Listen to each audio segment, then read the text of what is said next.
ஸ்ரீமதே ராமானுஜாய நமஹ. இப்போ 6வது பாட்டு பார்க்கணும். பற்றிலன் ஈசனும் முற்றவன் என்றனன் பற்றிலையாய் அவன் முற்றிலன் அங்கே. பற்றிலன் ஈசன் அடி. பற்றிலன் அப்படின்றதுக்கு 2 வியாக்கியானம், மூணு வரப்பு இருக்கு.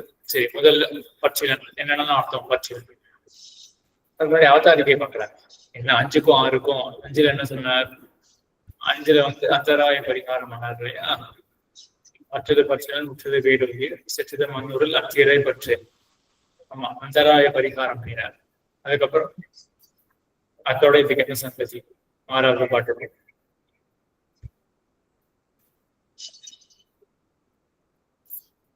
சுவாமி அவ்வளவு பெரியவன் ஆயிட்டு அவனை போய் நம்ம பத்த முடியுமா அப்படின்னு சந்தேகம்.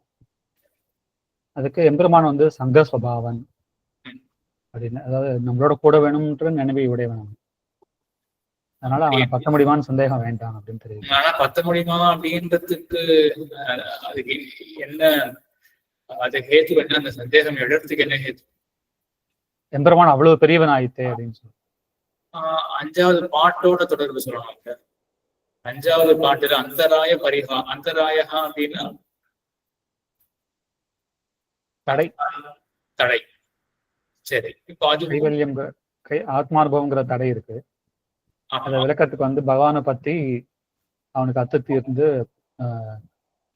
அந்த சம்பந்தத்தை விட்டல்னா பகவானை பத்தலாம் அப்படின்னு சொல்லி.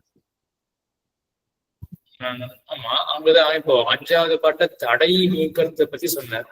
இப்ப நம்ம இத தர்க்கத்திலையும் பார்த்துருக்கோம். பிரதிபந்தகம் அப்படின்னா என்ன பண்றது அப்படின்னா, காரியம் ஒண்ணு இருக்கு, இது பார்த்திருக்கோம். காரியம் ஒண்ணு இருக்கு, பார்த்துருக்கோம்னு நினைக்கிறேன். தாகம் அப்படின்றது ரூபத்தினுடைய மாற்றம். அதுக்கு தடையாக என்ன இருக்கு? சந்திரகாந்த மணி இருக்கு. சந்திரகாந்த மணி, அந்த மணியினுடைய இன்மை, அதுவே ஒரு காரணம். இப்ப தடை நீங்கிறது அப்படின்னாலே என்ன? இந்த தடையினுடைய இன்மையானது காரியத்துக்கு ஒரு காரணமாக அமையறது. இப்படி நையாயிக்காட்டு. நம்மளுடைய சம்பிரதாயம் இப்படி கிடையாது. ஸ்ரீவஜன பூஷண 60 உரையில ஆனா பங்காரு ஸ்பஷ்டமா காட்டுறார். பிரதிபந்தக அபாவம் அப்படின்றது காரணம் கிடையாது அப்படின்னு காட்டுறார். அது இருக்கட்டும். ஆனா இந்த தடை அப்படின்னாலே ஒரு காரியம் ஏற்படாமல் இருப்பதற்கு இது தடையாக இருக்கு. அப்ப அந்த காரியத்துக்கு காரணம் இருந்தாகணுமே. இப்போ என்ன, எதுக்கு தடையாக இருந்தது? அந்தராயம், அந்த தடை அப்படின்றது எதுக்கு தடையாக இருந்தது? பகவானை பத்திரத்துக்கு தடையாக இருக்கு இல்லையா? அப்போ பற்றுதல் அப்படின்றதுதான் காரியம். அதுக்கு தடையாக ஆத்மானுபவம் அப்படின்னு இருக்கு. இப்போ காரியத்துக்கு ஏதாவது முதல்ல ஹேத்து இருக்கா? அப்பதானே இது தடையாகவே ஆக முடியும். அப்ப அவனை பற்ற முடியுமா? அவன் பெரியவன் ஆச்சு, அவனை பற்றவே முடியுமா? இப்போ ஒரு இடத்துக்கும் சங்கதி வருது இல்லையா? அவன் மேம்பட்டவன், அவனை பற்ற முடியுமா அப்படின்னு மட்டும் கேள்வி இருந்ததுன்னா அது சரியானதுதான். அவன் மேம்பட்டவன், ஆனா அவன் மேம்பட்டவன் ஆச்சு அப்படின்றதுக்கு அதுக்கு இங்க ஊற்று ஏதாவது இருக்கா? அவன் மேம்பட்டவன் அப்படின்னு சொல்றது 5வது பாட்டுக்கு கிருத்தியம் கிடையாது. ஆக இதுதான் நம்மள வீட்டுல இதுதான் இருக்கிறதா ஞாபகம். தடைன்னு சொல்லியிருக்கேன். அவனை பற்றதுக்கு தடை இருக்கட்டும். இப்ப பற்றுதல் முடியுமா? முதல்ல பற்ற முடியுமா அப்படின்னு கேள்வி வர இந்த 6ஆம் பாட்டு அவன் சங்க சுபாவன். அவன் பற்றுதல், அவனுடைய மேன்மை இருக்கே அப்படின்னு அகல வேண்டாம். அவனுடைய சுபாவமே கூட வேண்டும் அப்படின்றதுதான் சுபாவம். இப்போ பற்றிலன் ஈசன் இதுக்கு அர்த்தம்.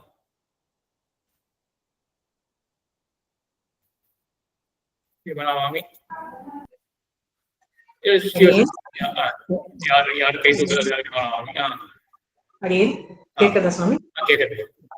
அடியன் பற்றுதல், இது பற்று இல் அன் அப்படின்ற மாதிரி பிரிச்சுக்கலாம். பற்று சங்க சுபாவன், நம்மளோட சேர்ந்து இருக்கணும் அப்படின்னு எப்பவுமே கூடி இருக்கணும்னு நினைக்கிறேன் எம்பெருமான். இல் அந்த மாதிரி கூடி இருக்கணும் என்ற எண்ணத்தை இருப்பிடமாக கொண்டவன். பற்றை இருப்பிடமாக கொண்டவன். சரி, பற்றை இருப்பிடமாக. சரி, அதான் பற்று கூடியிருக்க வேண்டும் என்ற எண்ணம் அப்படியா? சரி, கரெக்ட் தான். பற்று அப்படின்றதுக்கு ஆமா ஆமா, அந்த சங்கம் சங்க சங்க சொல்லலாம். சரிதாம்மா. அது எம்பெருமானுக்கு நிரூபக தர்மமா இருக்கு, சங்க ஸ்வபாவனா அவன் இருக்கிறதுனால அப்படின்னு அந்த பற்று இல்லை. சரி, இல்லைன்னா இன்னொன்னு அடியன் சொல்லட்டுமா இல்ல? சொல்லிடலாம். அடியன் இன்னொன்னு வந்து பற்றிலான் அப்படின்றதோட சுருக்கம் தான் பற்றிலன் அப்படின்னு சுருங்கி இருக்கிறதா சொல்ற. பற்றிலே பற்று இலான் அப்படின்னு வச்சே பற்றிலே இருக்கிறான். இது மாதிரி மிகுந்த பற்றை உடையவன், எப்பவுமே கூடியிருக்கணும் அப்படின்ற சுபாவத்தை உடையவன் அப்படின்னு முழு சொல்லாவும் நம்ம எடுத்துக்கலாம். அப்படி எடுத்தாலும் எப்படி எடுத்திருந்தாலுமே அவன் வந்து நம்மளோட கூட வேண்டும் அப்படின்ற சுபாவத்தோட இருக்கிறவன் அப்படின்னு பற்றி. சரி, ஆக பற்றிலான்றதுதான் அத்த சுருக்கி பற்றிலன். சரி, பற்றிலன். இது வந்து என்ன பற்று அப்படின்னா, இந்த பற்று யார் இடத்துல பற்று? எம்பெருமானுக்கு பற்று. யாரை பற்றின பற்று? யாரிடத்தில் இருக்கக்கூடிய பற்று?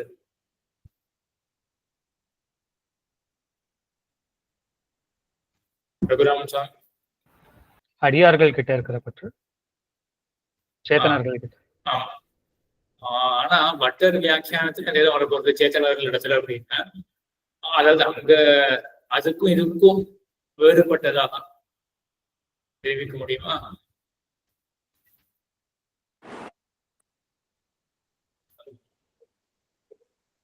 சாந்திவாங்க. பக்தர் நிர்வாகத்துல அவன் பற்றை உடையவன் அதுல வந்து அந்த பற்று இருக்கிறது வந்து அவன் நித்திய சூரியர்கள்ட்டையும் அந்த மகிழ்ச்சி மார்க்கத்திலையும் கூட அந்த பற்றை விட்டுட்டு இவன் இந்த சேத்தனன் கிட்ட அது பட்டர் வியாக்கியம். அது அடுத்தது பட்டர் வியாக்கியானம். அதுதான் வியாக்கியானத்துல இங்க முதல் வியாக்கியானத்துல பற்றிலன் அப்படின்னு இருக்கு இல்லையா, அவனுக்கு வந்து சங்கமேதான் சுபாவம். இப்ப ரகுராமன் சாமி சொன்னதான் சரின்னு தோன்றது. சொன்னா சேத்தனன் கிட்ட பற்றோட இருக்கிறவன் அப்படிதான் பொதுவா சொன்னாலே போதும் தான் தோன்றது. அதாவது இப்போ பட்டருடைய வியாக்கியானத்துல என்ன அர்த்தம்? பற்றிலன். சரி, சாந்தமாவே பட்டருடைய வியாக்கியானத்துல எப்படி பிரிக்கணும் பற்றிலன் அப்படின்ற இடத்துல? அது வந்து பற்று பிளஸ் இளன் அப்படின்னு சொல்லி பிரிக்கிறது. பற்று இளன் அப்படின்னு சொல்லிட்டு பிரிக்கிறது. அப்படின்னா பற்றை உடையவன் அல்லன் அப்படிங்கிற மாதிரி அர்த்தம் வருது அந்த இடத்துல. அப்படின்னா யார்கிட்ட பற்று இல்லாதவன் அப்படின்னு கேட்டோம்னா அந்த நித்திய சூரிகள் கிட்டையும் அந்த பிராட்டிமார்கள் கிட்டையும் பற்று கிடையாது. இந்த சேத்தனன் கிட்ட ரொம்ப பற்றோட இருக்கிறவா. இல்ல சேத்தனர்கள் இடத்துல அப்படின்னா நித்திய சூரிகள் எல்லாருமே சேத்தனர்கள் தானே. அதுக்குதான் அந்த வாசி பட்டர் வியாக்கியானத்துல பற்றிலன் அப்படின்னா பற்றை உடையன் அல்லன். அப்போ நித்திய சூரிய இடத்துல பற்றை உடையன் அல்லன். சரியா? அப்போ பற்றுன்றது நித்திய சூரிய இடத்துல இருக்கக்கூடிய பற்று. இப்போ மத்தாச்சாரியர் வியாக்கியானத்துல பற்றிலன் அப்படின்னு இருக்கு இல்லையா, ரகுராமன் சாமி சொன்னதுதான் அவனுடைய யார் இடத்துல பற்று அப்படின்னு வேணாம். அன்பன் தன்னை அப்படின்னு இருக்கு இல்லையா, வத்சலன் அன்பன் தன்னை, அதுல வியாக்கியானம் கேள்விப்பட்டிருப்பீங்க. எம்பெருமானுக்கு விசேஷனமே கிடையாது அங்க. அன்பன் அவ்வளவுதான் விசேஷம், விசேஷமே கிடையாது. அன்பன் வத்சலன் யார் இடத்துல? எல்லார் இடத்துலயும். ஆனா ஆழ்வார் அப்படி கிடையாது. அன்பன் தன்னை அடைந்தவர்களுக்கெல்லாம் அன்பன். மதுரை ஆழ்வார் இன்னும் அவர் சுருக்கிக்கிறது. அப்படிப்பட்ட தென்குருகோர் நம்பிக்கு அன்பனாக இருக்கார் மதுரை ஆழ்வார் அப்படின்னு இது கேள்விப்பட்டிருப்பீங்க இல்லையா. இது வந்து கண்ணனை சிறுத்தாமல இந்த மாதிரி எம்பெருமான சொல்லும் பொழுது வெறும் அன்பன் அவ்வளவுதான். அதே போல இங்கேயும் பட்சி அப்படி முதல் வியாக்கியானத்துல மற்ற ஆச்சாரியர்கள் வியாக்கியானத்துல பட்சிலன் அப்படின்னு சொல்லும் பொழுது பொதுவாக சங்க சுபாவன் அவ்வளவுதான். இப்போ குறுக்க வேண்டாம், அங்க சங்க சுபாவன் அவ்வளவுதான். எல்லா இடத்துலயும் பற்றை உடையவன். பட்சிலன் ஈசனும். ஈசன் அப்படின்ற இடத்துலதான் இங்க ஈட்ல ஒரு ஸ்லோகம், பிரசாத பரமௌ நாசோ மம கேகம் உபாகதௌ சன்யோகம் அர்ச்சயிஷ்யாமி இத்தியாகம் ஆல்யோபஜீவனா அப்படின்னு மாலாதகருடைய ஸ்லோகம். இந்த குறுக்கு சந்துக்கு பெருமாளும் அதாவது கண்ணனும் நம்பிமுத்த பிரானும் எழுந்தருளும் பொழுது அவர் சொன்ன வாக்கியம் அது. இங்க வந்து எழுந்தருளினீர்களே அப்படின்னு ரொம்ப பிரீதியோட சொல்லும் பொழுது இவர்களுக்கு பிரசாத பரமஹா, இவர்கள் 2 பேரும் பிரசாத பரமோ, இவர்களுக்கு தன்னடி கிருபையேதான் இவர்களுக்கு வடிவம். நாசம் அவர்களுக்கு வந்து அந்த ஈஸ்வரர்கள் தான், அதை கழற்ற முடியாது. அதேதான் இங்கே ஆழ்வார் அப்படியே சரிக்கிறது. பட்சிலன் ஈசன் அப்படின்னு இருக்கு. அவர்களுடைய சுபாவம் என்ன அப்படின்னா தன்னடியே தான். அதுக்குதான் அவர்கள் ஈஸ்வரனா அதுதானே கொள்ள வேண்டும் அப்படின்னா அது கழற்ற முடியாது. அதனால ஈஸ்வரத்துவம் இருக்கு அப்படின்றதுனால தன்னடி இல்லை அப்படின்னு நினைக்க மாட்டேன். இது அவர்களுக்கு சுபாவம் பற்றிலன் ஈசனும் முற்றமும் நின்றனன். இதுக்கு என்ன அர்த்தம்? யார் சொல்றோம்? சாந்தி மாமி. முற்றவும் நின்றனா பொதுவா எல்லாருக்குமாக பகவான் வந்து சமமா இருக்காரு அப்படின்னு சொல்லிட்டு வருது. ஆனா அதே வந்து பட்டர் நிர்வாகத்துல பார்த்தோம்னா அவ வந்து அந்த அந்த அந்த அவரை பற்றி இருக்கிற அவளையே நீதான் எனக்கு போகியம் போக்தா எல்லாமா நீயா இருக்க அப்படிங்கிற மாதிரி பகவான் நினைக்கிறதா பத்ர நிர்வாகத்துல காமிக்கிறாங்க. பற்றி இருக்கிறவாள் கிடையாது. பற்றி இருக்கிறவர்கள்னா யாரு? அவனே எல்லான்னு இருக்கிற இங்க இருக்கிற சம்சாரிகளை தான் சொல்றது. சம்சாரிகள் பற்றவே இல்லையே. நமக்குதான் ஆழ்வார் உபதேசிக்கிறார். அடியன் சம்சாரிகளை சொல்றது. சம்சாரிகளையே தாரக போஷகங்களாக எம்பெருமான் கொண்டு இருக்கான். நித்திய சூரியர்கள் பற்ற விடுத்து சம்சாரிகளையே எல்லாமாக கொண்டு இருக்கான். முற்றமும் நின்றான் அப்படின்னா, முற்றம் அப்படின்னா சமூகம் சர்வபூதேஷு அப்படின்னு சொன்ன கணக்குல எல்லோருக்குமே சமமாக இருக்கும் அப்படின்னு ஒரு அர்த்தம் முற்றமும் அப்படின்றது. இன்னொரு அர்த்தம் வந்து இந்த வாசுதேவன் சர்வமிதி மகாத்மா அத வந்து அப்படின்னு அத ஒரு பற்றிலையாய் அவன் முற்றில் அடங்கே அப்படின்ற இடத்துல வாசுதேவ சர்வமிதி அப்படின்றது நமக்கு உபதேசம் பண்ற ஆழ்வார். நீ வாசுதேவ சர்வமிதி நீ இரு அப்படின்னு கடைசி அடியது. இங்க முற்றவும் நின்றான் அப்படின்னா அதுக்கு தாரகமா ஜீவாத்மா தான் அவனுக்கு தாரகம் போஷகம் அப்படின்னு அதுக்கு எதுவும் நம்மள பிரமாணம் எதையும் எடுக்கலாங்க. சம்சாரிகள் தான் எல்லாம் அப்படின்னு எம்பெருமானுங்க இருக்கான் அவனுடைய திருவுள்ளம் அப்படின்னு பட்டர் நிர்வாகத்துல பற்றிலன் ஈசனும் முற்றமும் நின்றனன். பற்றிலையாய் அடியன் இந்த பட்டர் நிர்வாகத்தை இந்த போக்கியம் அதெல்லாமும் பட்டர் நிர்வாகத்துல வரக்கூடிய விஷயம் தானே சுவாமி? ஆமா ஆமா. ஆக சம்சாரி சேத்தன இடத்துல அவனேதான் எல்லாமாக எம்பெருமான் கொண்டு இருக்கான் அப்படின்றது அது பிரதிஜா, அது சொல்லியாயிருச்சு. அதுக்கப்புறம் விதானம் என்ன? நம்ம குறித்த விதானம் அவன் முற்றில் அடங்கே அப்படின்னு அடுத்தது நம்ம குறித்த விதானம். இப்ப பிரதிஜா அப்படின்றது புரியுறது இல்லையா? பிரதிஜா சித்தபர வாக்கியம், ஏற்கனவே இருக்கக்கூடியது. அதுக்கப்புறம் காரியபரமான வாக்கியம் விதானம், நீ இப்படி பண்ணு அப்படின்னு மேல சொல்ற.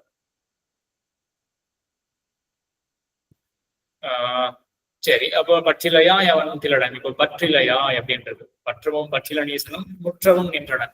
பற்றிலையாய் ஸ்ரீவச்சன் சுவாமி.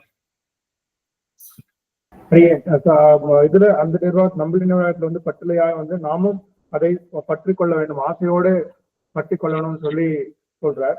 பட்ட நிர்வாகத்துல வந்து பற்றிலையாய்க்கு வந்து சம்சாரத்தில் பற்றி விட்டு நாம் அவனை பற்றி கொள்ள வேண்டும். சரியா? ஆக ரெண்டு நிர்வாகம் அந்த பற்றிலையாய் அப்படின்னா பற்றுல எப்படி அவன் பற்றையே வாசஸ்தானமாக கொண்டு இருக்கானோ நீயும் அதே போல சங்க சுபாவனாக இருந்து அவனை பற்று அப்படின்னும். அப்படி இல்லைன்னா நீ அவன் நித்திய சூரியர்கள் இடத்துல இருக்கக்கூடிய ஆசையை பற்ற விட்டுட்டு உன் இடத்துல வந்திருக்கான். நீயும் ஹேயமான அவன் நித்திய சூரியர்களை விட்டான், நீ ஹேய வஸ்துக்களை விடு. பற்றிலையாய் அவன் முற்றிலடங்கே. இங்க ரெண்டு அர்த்தம் இருக்கு. அவன் முற்றிலடங்கே, அதான் ரெண்டு நிர்வாகத்துக்கு சேர ரெண்டு அர்த்தம் இருக்கு. யார் சொல்றா? சத்யாவாணி சொல்றீங்களா? அவன் முற்றிலடங்கே. அடியன் சுவாமி இன்னைக்கு அடியன் கவனிச்சுக்கிறேன் சுவாமி. அடியனால ரிவைஸ் பண்றதுக்கு நாழிகை இருக்குல்ல, அதனால அடியன் கவனிச்சுக்கிறேன். சரி சரி சரி சரி சரி. அப்ப நான் யாரையும் குறிப்பிட்டு கேட்கல. யாருக்கு பதில் சொல்றதுக்கு இது இருக்கும்? யாரு படிச்சுன்னு வந்திருக்காளோ மறுபடியும் சிவசன் சுவாமியா? சரி. நம்மளை நிர்வாகத்துல வந்து அவன் முற்றிலடங்கேன்றதுக்கு எம்பெருமானை போய் சேர வேண்டும். அந்த நாமும் அந்த பற்றி கொள்ளவன் ஆசையோடு பற்றிலையாய் அவன் முற்றிலடங்கே, அந்த அந்த ஆசையோடு எம்பெருமானை போய் சேர வேண்டும் அப்படின்னு ஒரு இல்லையே. அப்படி இல்ல, அவன் சரியா சொல்லலையா? அவன் முற்றிலடங்கே அப்படின்னா அவனுடைய முற்றிலடங்கே அப்படின்னு தான் நம்மளை ஞாபகம், நம்மளை வீட்டுல இருக்கிறதா ஞாபகம். அவனுடைய முற்றிலடங்கே, அவனுடைய எல்லாவற்றிலும் ஒடுங்கப்பார், அவனுடைய எல்லாவற்றிலும் அப்படின்னா அவனுடைய சர்வவித கைங்கரியத்திலும். இப்படி சொல்லலையா? எம்பெருமான போய் சேர வேண்டும் அப்படின்னு தான் அவனாகிற எல்லாம் அது ரெண்டாவது கரிஷ்யாமின்னு சொல்லி சர்வம் கரிஷ்யாமி. அதுதானே அவனுடைய முற்றில், அவனுடைய எல்லாவித கைங்கரியத்திலும் அடங்குங்கள். அது ஒரு நிர்வாகம். உன்னோடதான் இப்ப கிருஷ்ணன் சுவாமி சொன்னார், அவனாகிற முற்றில். அதான் பட்ட நிர்வாகம் இல்லையா, அவனாகிற முற்று, அவனாகிற அதேதான் அவன் வாசுதேவ சர்வவிதி மகாத்மா அப்படின்றது.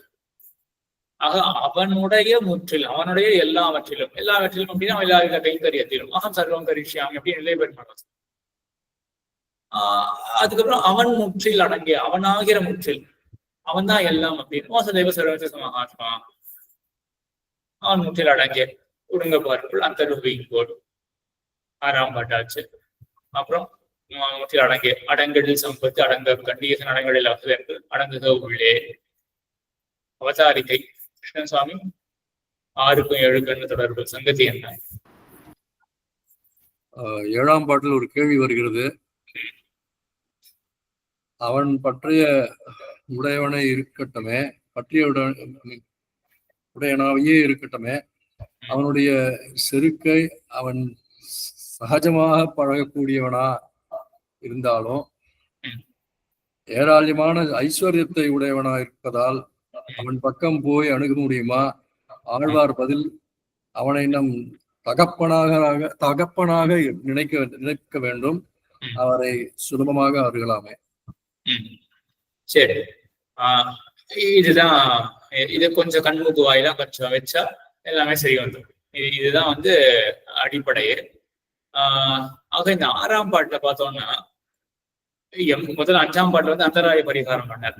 ஆனா அந்தராய பரிகாரம் பண்றதுக்கு முதல்ல காரியம் நடக்குமா அப்படின்னு கேள்வி, அவன் சங்க சுபாவன், நிச்சயமாக அவனை பற்றதான் அப்படின்னு. இப்போ பகவான் இடத்துல எம்பெருமானத்துல ஒரு குறைபாடு கிடையாது, அவன் வெறும் மேன்மையை மட்டுமே கொண்டவனாக இருந்தானே என்றால் அதுவே அவனுடைய குறைபாடு, அவன் பற்றவே முடியாது அப்படின்னு. இப்ப அவனிடத்துல குறைபாடு கிடையாது, அது 6ஆம் பாட்டுல சொல்லியாச்சு, அவன் சங்க சுபாவன் அப்படின்னு. அவன் மேம்பட்டவனாக இருந்தாலும் தன்னடையே அவனுக்கு அந்த சௌஷீல்யம் அப்படின்றது மகதகா மந்தேசகா நிரந்திர சம்சேஷ சுபாவா அப்படின்னா குறையற கலக்கக்கூடிய தன்மையனாக இருந்தாலுமே கூட நமக்கே ஒரு தயக்கம் இருக்குமே. அவனுடைய ஐஸ்வர்யத்தை அவனிடத்துல இருந்து கழற்ற முடியாது. ஈசன் அப்படின்னும் அங்க சூச்சனை பண்ணார், ஐஸ்வர்யத்தை அவன் இடத்துல இருந்து கழற்ற முடியாது. அப்ப இப்பேற்பட்ட ஐஸ்வர்யத்தை உடையவன் இடத்துல என்னால் போகவே முடியாது அப்படின்னு. ரெண்டுத்துக்கும் அவன் வாசி புரியறது. ஒரு முதல் அங்கேயும் அவனை பற்ற முடியாது அப்படின்றதுதான், இங்கேயுமே அவனை பற்ற முடியாது அப்படின்றதுதான். ஆனா 6ஆம் பாட்டுல அவன் இப்போ பற்றுறதுக்கு எப்படின்னு வச்சுக்கலாமா, இப்போ பற்றுவதற்கு அவனுக்கு சௌலபியம், மூச்சுப்படியில சூத்திரமே தானே வாக்கியமே, கண்டு பற்றுகைக்கு சௌலபியம் அப்படின்னு அங்க வாக்கியமே அமைச்சிருக்கு. ஆக என்ன இந்த மேக்னெட் இருக்கு இல்லையா, மேக்னெட் இருக்கும்பொழுது இப்போ நம்ம இரும்புல ஏதோ ஒண்ணு எதிர்பார்க்கிறோம் அப்படி கூட வச்சுக்கலாமே, இந்த இரும்புல ஒண்ணு எதிர்பார்க்கிறோம், அப்ப அந்த இரும்புல தானே போய் ஓட்டுறது. அப்ப இரும்புல ஒரு தன்மை இருக்கிற போல எம்பெருமானுக்கு சங்க சுபாவம் இருக்கிறதுனால நம்ம போய் பற்ற முடியும் அப்படின்னு 6ஆம் பாட்டை புரிஞ்சுக்கலாம். இப்போ 7ஆம் பாட்டுல இப்போ போய் அவன் இடத்துல அந்த தன்மை இருந்தாலும், சௌலபியம் அப்படின்ற அந்த தன்மை இருந்தாலும், சங்க சுபாவம் அப்படின்ற அந்த தன்மை இருந்தாலும் அவனுடைய ஐஸ்வர்யமானது தடையாக அமையறது. ஆக பற்றுவதற்கு இது நம்ம சரியா போயிடுறது. இப்போ இவங்க கூட நம்ம காரணம் காரியம் பிரதிபந்தகம் அப்படின்னு பார்க்கலாம். சரி, இப்போ கொஞ்சம் தர்க்க ரீதியா யாராவது யோசிச்சு சொல்ல முடியுமா நான் என்ன சொல்ல வரேன்னு? காரணம் காரியம் பிரதிபந்தகம் இப்போ சொன்ன விஷயங்கள் ரகுராமசாமி. காரியம் அவனை பத்துதல் இங்கேயும், அங்க காரணம் அவனுடைய ஐஸ்வர்ய செருக்கு அவன்கிட்ட இருக்குமே. ஆஹா, காரியம் அவனை பற்றுதல், அதான் காரணம் அவன்கிட்ட இருக்கிற ஐஸ்வர்யம், அந்த செல்வ செருக்கு, அது தடையாது. காரணம் அவனுடைய சங்க சுபாவம் அப்படின்னு சொல்றாங்க. சங்க சுபாவம் சங்க சுபாவம் ஞானம் அது வரைக்கும் கொண்டு போலாம். சரி, இதையும் கொஞ்சம் யோசிச்சு பார்ப்போம். இப்போ சங்க சுபாவம்னு சொல்லாம சங்க சுபாவ ஞானம் அப்படின்றது வரைக்கும் கொண்டு போகணும். ஏன்? அவனுக்கு சங்க சுபாவம் இருக்கலாம், அது நமக்கு தெரியலன்னா அது பிரயோஜனப்படாது. எப்பவுமே தான் சங்க சுபாவம் அனாதிகாலமா சங்க சுபாவம் தான் இருக்காங்க. அப்போ சங்க சுபாவ ஞானம் அது இருந்துதான் போய் பற்றிடலாம். இப்போ அவனுடைய செருக்கானது தடையாக இருக்கு. சரி, இப்போ அடங்கழில் சம்பத்து, அடங்கழில் சம்பத்து அப்படி யார் சொல்றா? இல்லாட்டி கை யோனமாமி அடியே அடங்கு அடங்க எழில் சம்பத்து. சம்பத்துன்றது எம்பெருமானுடைய சொத்து, விபூதி. எழில் அழகான, அடங்க முற்றிலுமாக. எம்பெருமானுடைய செல்வம் பரிபூர்ணமாக, முழுமையாக, அழகாக இருக்கு. அடங்க எழில் சம்பத்து. சம்பத்தானது முற்றிலும் அழகாக உள்ளது. அது வந்து அடைக்குறி. அதனால அடங்க வெளியில்னு வராம அடங்க எழில் சுருங்கிருக்கு. சங்கதை பொன் சங்கதை வாழ ஆழியான் அப்படின்னு கண்காட்சி வந்து 8:8 வரும் கடைக்குறை. ஆக இது இந்த சம்பத்தானது அடங்க எழிலை கொண்டதாக இருக்கு. முற்றிலுமாக எழில்னு அழகை கொண்டதாக ஆகர்ஷகமாக இருக்கக்கூடிய சம்பத்து அடங்கெழில் சம்பத்து. அடுத்தது யாரு இருக்கா? கோவிந்தன் சுவாமி. அடங்கெழில் சம்பத்து அடங்க கண்டு. நீங்க ஒரு தடவை தான் கேட்டேன் சுவாமி, சரியா இது இல்ல. நிறைய டிராவல் இருந்தது, அதனால ஒரு தடவை தான் கேட்க முடிஞ்சது. சரியா மனசு நிக்கல சுவாமி, அடையாளம் சொல்ல முடியல. சரி சரி கிருஷ்ணன் சுவாமி. அதை முற்றிலும் கண்டு. அடங்க கண்டு முற்றிலும் கண்டு. மறுபடியும் அடங்க அப்படின்றது முற்றிலும் தான். அடங்கெழில் சம்பத்து அடங்க கண்டு. அதே இங்க டவுட் இல்லையா, இந்த அடங்க கண்டன்றது முற்றிலும் கண்டுன்றது அவனை பத்தி ஃபுல்லா அறிஞ்சுட்டு ஞானம் வந்ததுக்கு அப்புறம் தான் அடங்க உள்ளே நம்ம புரிஞ்சுக்கணுமா, இல்ல வந்து அவனை பத்தி தெரிவிச்சாலே அவனை பத்தி தெரிஞ்சனாலே போறோம் அதுன்ற ஜஸ்ட் ஒரு லாஜிக்கல் மனமாற்றம் மட்டும்தானா இது, இல்ல அவனை பத்தி ஃபுல்லா ஞானம் அறிஞ்சின அப்புறம் தான் இந்த மாதிரி நம்ம புரிஞ்சுக்கணுமா? அவனோட சேருங்கோல்னு வருது இல்லையா, அதுக்கு உண்மையா அடியாருமே சேவிக்கும் பொழுது அடங்க கண்டுன்றதுக்கு என்ன ஒரு பெரிய தாற்பயம் இருக்கு அப்படின்னு வியாக்கியானத்துல இன்னும் கிடைக்கல. அடங்க கண்டு பதபதார்த்தம் மட்டும்தான் இருக்கு, முற்றிலும் கண்டு அவ்வளவுதான். இது வந்து இதுக்கு என்ன பெரிய இப்போ அடங்கன்னு போடாம இருந்தா என்னப்போ அடங்கெழில் சம்பத்து அடங்க கண்டானா வந்துருது. என்ன ஆச்சாரியால் திருவிழமா இருக்குன்னா இத முற்றிலும் கண்டு அப்படின்னா நம்மளுடைய கேள்வியை பெண்ண ஐஸ்வர்யத்தை பாக்குறோம், கலங்கி போறோம், பின் வந்துடுறோம். ஆனா அந்த ஐஸ்வர்யத்தை முற்றிலும் கண்டு இல்லையே. முற்றிலும் கண்டுனா எப்படி யோசிச்சோம் அப்படின்னா, முற்றிலும் கண்டு அப்படின்னா இது எல்லாமே என்னுடைய தகப்பன், என்னுடைய சுவாமியான எம்பெருமானுடைய சொத்து அப்படின்ற நினைவோட கண்டு அப்படின்னு கொள்ளலாமோ அப்படின்னு பார்த்தேன். ஆனா அது மேலதான் ஆழ்வார சொல்ல போறாரு. அடங்க கண்டு அடங்கெழில் சம்பத்து அடங்க கண்டு ஈசன் அடங்கெழில் ஆகுது, அது என்னுடைய ஈசனுடைய அடங்கெழில் அப்படி மேல ஆழ்வார் அங்க சொல்ல போறாரு, அங்க விதானம் பண்ண போறாரு. அதனால இங்க அடங்க கண்டு அப்படின்றது இப்போ தோன்றது என்னவா இருக்கலாம் அப்படின்னா, இதனால்தான் ஒரு ஆச்சாரியர்களும் அங்க ஒன்றும் பெருசா ஒன்றும் தெரிவிக்கல திருவுள்ளத்தை. இது அனுவாதமா இருக்கும் அப்படின்னு தோன்றது. அனுவாதம் இது நல்லா ஓட்டுறது, இது அனுவாதம் அப்படின்னு தோன்றது. அடியனுக்கு இந்த கொஸ்டின் வந்ததுன்னா, ஐஸ்வர்யத்தை உடையவன் வந்து பகவானை வந்து நம்ம ஒரு இவ்வளவு ஐஸ்வர்யம் தான் உடையவன் என்று அடக்க முடியாது இல்லையா? திருப்பி இந்த அடங்க கண்டுன்னு சொல்றாரு. அப்ப இவ்வளவுதான் எம்பெருமான்னு புரிஞ்சுக்கணும், இல்ல அவன் வந்து இவ்வளவு பெரியவனா இருக்க எல்லா ஐஸ்வர்யத்தை உடையவன் புரிஞ்சுக்க முடியாதவன கண்டு அப்படின்ற மாதிரி எனக்கு அந்த லிட்டரல் தமிழ் முற்றிலும் கண்டுதான். இப்ப அடங்க கண்டுதான் முற்றிலும் கண்டு. இப்ப அனுவாதம் அப்படின்னா என்ன சொல்ல வரேன் அப்படின்னா, நம்ம போனதிலேயே பார்த்தோம் சர்வதர்மான் பரித்தியட்சிய அப்படின்றது இல்லையா.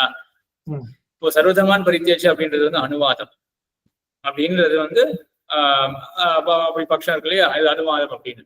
அப்போ அவங்க அனுவாதம் அப்படின்ற பட்சத்துல என்ன தாத்பரியம்? சர்வ தர்மான் பரித்தியட்சி அப்படின்னு எல்லா தர்மங்களையும் விட்டு அப்படின்றது. இவன் சக்தி இல்லாதபடினால இவன் எப்படியுமே தர்மங்கள் எல்லாம் விட்டுடுவான். அப்படி இருக்கிறவனை குறிச்சு எல்லா தர்மங்களையும் விட்டு என்னை பற்று அப்படின்னு சொல்லும் பொழுது எல்லா தர்மங்களையும் விடு அப்படின்னு தனியா சொல்லணும்னு அவசியம் கிடையாது. ஏற்கனவே விட்டுட்டான் சக்தி இல்லாததுனால. ஆக எல்லா தர்மங்களையும் விட்டு என்னை பற்று அப்படி. ஆனா புள்ளிலோகாச்சாரிய திருவிழத்துல எப்படி இது 2 விதானம். எல்லா தர்மங்களையும் விடு அப்படின்னு தனி விதானம், பற்று சக்தி இருந்தா கூட விடு அப்படின்றதுதான் தாற்பயம். சரி, இப்ப அந்த அனுவாத பட்சத்துல நம்ம அனுசரிச்சோம்னா அதை வச்சுன்னு பார்த்தோம்னா இங்க வந்து அது அந்த மாதிரி அனுவாதமா தான் தோன்றது. அடங்க கண்டு. ஏன்னா இந்த 7க்கும் 8க்கும் என்ன, அது 6க்கும் 7க்கும் என்ன தொடர்பு? எம்பெருமானுடைய ஐஸ்வர்ய தரங்கமானது, அந்த அலைகளானவை என்ன தள்ளாதா அப்படின்றதுதான் கேள்வி. அப்ப இவன் என்ன பண்ணியிருக்கான், இந்த கேள்வி எழுறதுக்கு என்ன பண்ணியிருக்கான் அவன்? இவன் மொத்தத்தையும் பார்த்திருக்கான், பிரமிச்சு போயிருக்கான். பகவானுடைய ஐஸ்வர்யத்தை மொத்தம் கண்டிருக்கான் இல்லையா, பிரமிச்சு போயிருக்கான். சரி, இப்போ நான் சொன்னதை வச்சுட்டு இப்போ அடங்க கண்டு அப்படின்றது அனுமாதம் அப்படின்னு நான் சொல்றேன் இல்லையா, ஏதாவது போக்கு சொல்ல முடியுமா என்னன்னு கோவிந்தன் சுவாமி? ஈசனுடைய எல்லா சொத்துக்களையும் பார்த்தாலுமே கூட அது நம்ம ஈசனுடைய சொத்து, நம்மளோட தகப்பனாருடைய சொத்துன்னு தெரியும் போது அந்த தயக்கம் வேண்டியதில்லை அப்படின்னு கொள்ளலாம். சரி, இன்னும் கொஞ்சம் பார்த்தாலுமே கூட அப்படின்னு இல்ல, பார்த்திருக்கிறாயே நீ, உனக்கு நான் மேல சொல்லுறேன். சர்வதர்மான் பரித்தேஜ, எல்லா தர்மங்களையும் விட்டவனாக இருக்காயே நீ, மாமேக்கம் சரணம், என்னை மட்டுமே பற்று அப்படின்ற போல அடங்க கண்டு முற்றிலும் கண்டு பிரமித்திருக்காயே நீ, உனக்கு நான் சொல்றேன் இந்த மாதிரி இது எம்பெருமானுடைய சொத்து, என்னுடைய சுவாமியினுடைய சொத்து அப்படின்ற நினைவோட இது. அந்த விதத்துல இது அனுவாசம். அடங்க கண்டு, அடங்கடில் சம்பத்து, அடங்க கண்டு ஈசன் அடங்கடில் அகுதென்று. இது எல்லாம் அகுது. அது அந்த ஆயுத எழுத்துக்கு ஏதோ சில ரூல்ஸ் எல்லாம் இருக்கு, அந்த இப்போ வரும் அப்படின்னு. அகுது அது அது எல்லாமே ஈசன் அடங்கடில். இது எப்படி இருக்குன்னா, அது ஈசன் அடங்கடில். இது மாதிரி நம்ம எங்க பார்த்தோம்னா, உலனில் உள்ள அவன் உருவம் எவ்வுருவுகள், உலன் அலன் எண்ணில் அவன் அருவம் எவ்வருவுகள் அப்படின்ற இடத்துல இது மாதிரிதான் பார்த்தோம். இந்த அருவம் எல்லாமே அவன் அருவம் அப்படின்னு பார்த்தோம்.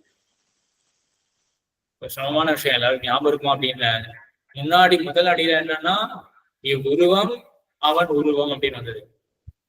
அதுக்கு அர்த்தம் ஞாபகம் இருக்கா? இவ்வுருவம் உலனெனில் உலன் அவன் உருவம் இவ்வுருவுகள், இவ்வுருவுகள் அவன் உருவம்.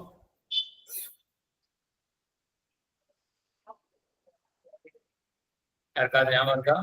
இவை எல்லாமே அவனுடைய சரீரம். உருவம்னா சரீரம் அப்படின்னு அர்த்தம். இது இவை எல்லாம் அப்படின்னா இப்படி ஸ்தூலமாக உருவத்துடன் கூடி இருக்கிறவை இவை எல்லாம் இவ்வுருவம். அவனுடைய அவங்க உருவம் அப்படின்ற சொல்லுக்கு சரீரம் அப்படின்னு அர்த்தம். அவன் உருவம் அப்படின்றது அவனுடைய சரீரம். சரியா? அங்க நேரம் அந்த சம்ஸ்கிருத ஷஷ்டி, தமிழ் என்ன விபக்தின்னு தெரியல, என்ன விகுதின்னு தெரியல, 6ஆம் வேற்றுமைன்னு வச்சுக்கோங்க. அப்ப இந்த 6ஆம் வேற்றுமை விகுதிக்கு என்ன தாற்பயம் அப்படின்னா, நிரூபகத்துவம் அப்படின்னு சொல்லுவா சம்ஸ்கிருதத்துல, சாஸ்திரத்துல நிரூபகத்துவம் அப்படின்னு சொல்லுவா. அவனுடைய மைந்தன், அவனுடைய தகப்பன், அவனுடைய குரு, அவனுடைய சிஷ்யன் அப்படின்ற இடத்துல எல்லாம் இந்த உடைய உடைய உடைய அப்படின்னு எல்லா இடத்துலயும் நிரூபகத்துவம் அப்படின்றது தான் அர்த்தம். ஏன்னா மைந்தன் அப்படின்னாலே யாருடைய அப்படின்னு கேள்வி வரும். ஆக அந்த அவனுடைய மைந்தனாகிற தன்மையை காட்டக்கூடியது யார் அப்படின்னு அவன். அதனால அவனுடைய மைந்தன் அப்படின்னு அங்க எல்லாமே நிரூபகத்துவம் அப்படின்னு சொல்லுவார்கள். இந்த வேற்றுமை விகுதிக்கு நிரூபகத்துவம் அப்படின்னு அர்த்தம். சரி, இப்ப 2வது அடியில உலன் அலன் எனில் அவன் அருவம் இவ்வருவுகள் அப்படின்னு சொல்லி, இவ் அருவம், அருவம் அப்படின்னா சூக்ஷ்மமாக இருக்கக்கூடியது. இவ் அருவம் அவன் அருவம் அப்படின்னு இருக்கு. இவங்க அருவம் அப்படின்றதுக்கு என்ன அர்த்தம்? இந்த சூக்ஷ்ம ஜீவாத்மாக்களை சொல்றதா? அது தெரிறதுல அது உள்ளதும் அல்ல இல்லதும் அல்லது அவன் உருவம் அப்படின்ற இடத்துல நீங்க சொல்ற சரிதான். அரு அப்படின்றது சில இடத்துல ஜீவாத்மாவையும் சொல்லும், உருவம் கிடையாது ஜீவாத்மா அப்படின்னு. இங்க ஆனா அருவம் அப்படின்றது சூக்ஷ்மமான அவஸ்தையை கொண்டது. சித்தோ அச்சித்தோ ரெண்டுத்தையும் சேர்த்து சூக்ஷ்மமான அவஸ்தையை கொண்டது. இவ்வருவம் அவன் அருவம் அப்படின்னு இருக்கு. இப்ப அவனுடைய அருவம் அப்படின்னு அர்த்தம். எம்பெருமானுடைய, இங்க இந்த உடைய அப்படின்றது வெறும் நிரூபகம் அப்படின்றது கிடையாது. ஏன்னா நிரூபகம் அப்படின்றது எப்போ வரும் அப்படின்னா, சொல்லப்படுற பொருள் சாபேட்சமாக இருக்கணும். சாபேட்சம் அப்படின்றது இந்த டேர்ம் முன்னாடியே சொல்லியிருக்காங்க. இந்த சொல்ல யாருக்காவது ஞாபகம் இருக்கா? சாபேட்ச பதார்த்தம், ஏதாவது உதாரணம் சொல்ல முடியுமா சாபேட்ச பதார்த்தத்துக்கு? எதிர்பார்த்து இருக்கணும் இல்லையா? மகன் யாருடைய மகன் அப்படிங்கிற கேள்வி வந்து அடியே மகன் அப்படின்னு சொன்னா யாருடைய மகன் அப்படின்னு கேள்வி இருக்கு. அப்ப மகன் அப்படின்றது ஒரு சாபேட்ச பதார்த்தத்தை குறிக்கிறது. அங்கெல்லாம் என்ன ஆகும், அவனுடைய அப்படின்ற இடத்துல அந்த உடையன்றது வந்து நிரூபகம் அப்படின்றது காட்டும். நிரூபகத்துவம் அப்படின்னு அர்த்தம் சொல்லுவோம் அதுக்கு.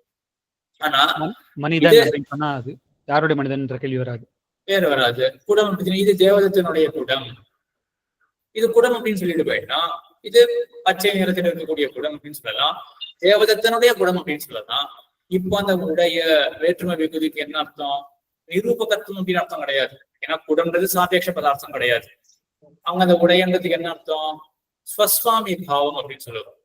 அவனுடைய, அவன் எதுக்கு இது சுவாமியாக அவனுடைய சொத்து இது அப்படின்னு தெரிவிக்கக்கூடியது. அது போலதான் இப்போ அலனியனில் அவன் அருவம் இவ்வருவுகள், இவ்வருவம் அவனுடைய அருவம் அப்படின்னு இப்படிதான் அடியன் புரிஞ்சுட்டு இருக்கா. இதுல பிசகும் இருக்கலாம், ஏன்னா 2-3 தடவை சேவிச்சு பார்த்ததுல இதை தவிர வேற அர்த்தம் குறிக்கல.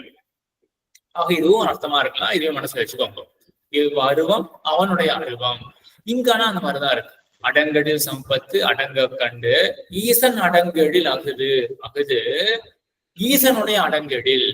இங்க எப்படி வரணும், ஈசன் என்பருமா அடங்கெடில் முற்றிலும் எழிலை உடைய இந்த விபூதி. இப்ப என்ன தொடர்பு, ஈசன் அடங்கெடில் அப்படின்னா ஈசனுக்கும் அடங்கெடிலுக்கும் என்ன தொடர்பு சொல்ல முடியும்?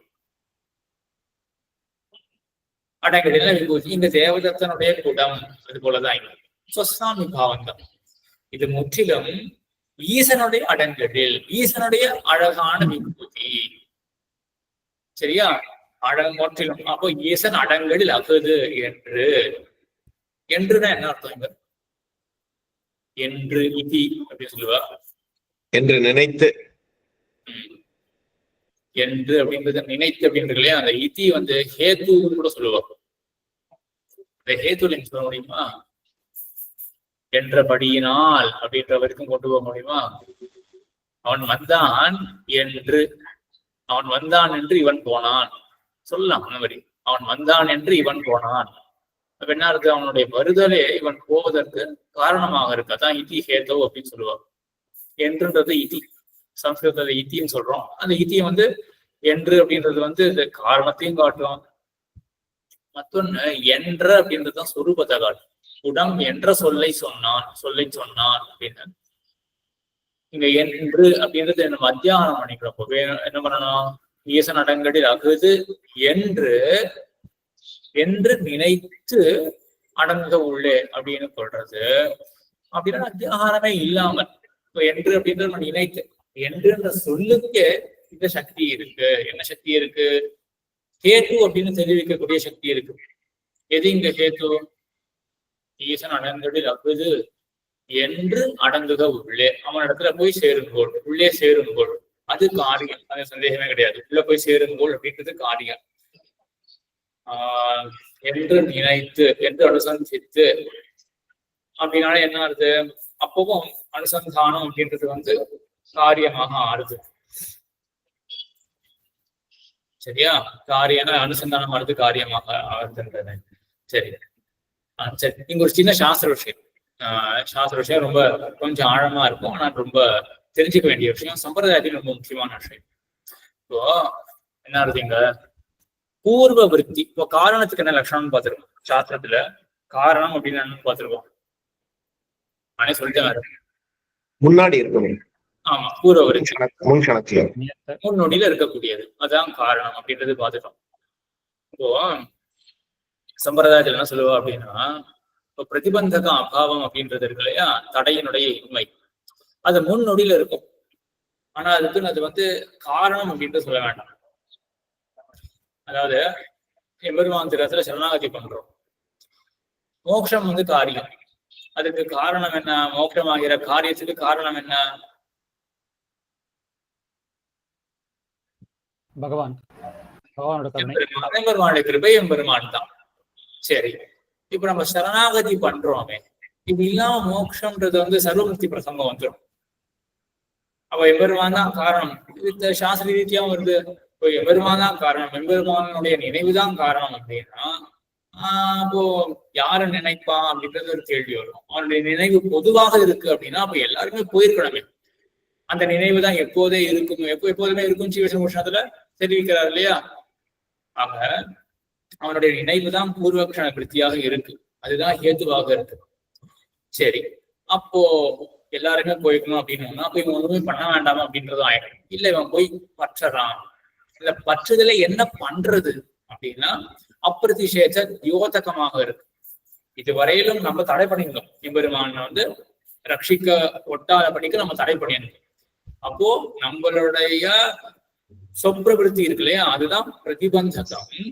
அந்த பிரதிபந்தகத்தினுடைய நிவிருத்தி அதான் சரணாகதி. தனியா அது வந்து ஒரு பாவ பதார்த்தமாக கூட பார்க்க வேண்டாம். பிரதிபந்தகத்தினுடைய நிவிருத்தி ரூபமாக கூட இதை பார்க்கலாம். சரியா? இப்ப என்ன இருக்கு அப்படின்னா, முன் க்ஷணத்துல என்னெல்லாம் இருக்கு, மோட்சத்துக்கு முன் க்ஷணத்துல என்ன இருக்கு அப்படின்னு சொல்லி அவன் போய் பற்றுறது அது திரும்ப சாதிக்க முடியுமா? அப்படியே இப்ப சாதிச்சதை திரும்ப சாதிக்க முடியுமா? எம்பெருமானுடைய கிருபை தான் சாதனம், மோட்ச சாதனம். அப்போ மோட்ச சாதனத்துக்கு அவன் கிருபையானது எப்பவுமே தானே இருக்கு. அவன் சுவாபாவிக சுகூதனவன். ஆனாலும் காரியம் ஏற்படலையே. ஏன்? இந்த நெருப்பு தாகத்தை கொடுத்தான், தடை இருக்கு. இல்ல இவன் தடுத்துட்டு இருக்கான். இவனுடைய தடுப்பு அப்படின்றது இல்லையா பிரதிபந்தகமாக இருக்கு. இவனுடைய பிரதிபந்தகம்ன்றது என்னது அப்படின்னா ஸ்வப்பிரவருத்தி பிரதிபந்தகம். அப்போ பிரதிபந்தக அபாவம் வேணும். அதுவும் பார்த்துட்டோம் இல்லையா, காரியம் ஏற்படும் காரணம் இருக்கு, அது மட்டும் போராது, பிரதிபந்தக அபாவமும் வேணும் காரியம் உண்டாவது. இப்போ பிரதிபந்தகம் இங்க என்ன? ஸ்வப்பிரவருத்தி, அதனுடைய நிவிருத்தி அதான் பிரதிபந்தக அபாவம். அப்போ ஸ்வப்பிரவருத்தி நிவிருத்தி தான் சரணாகதி.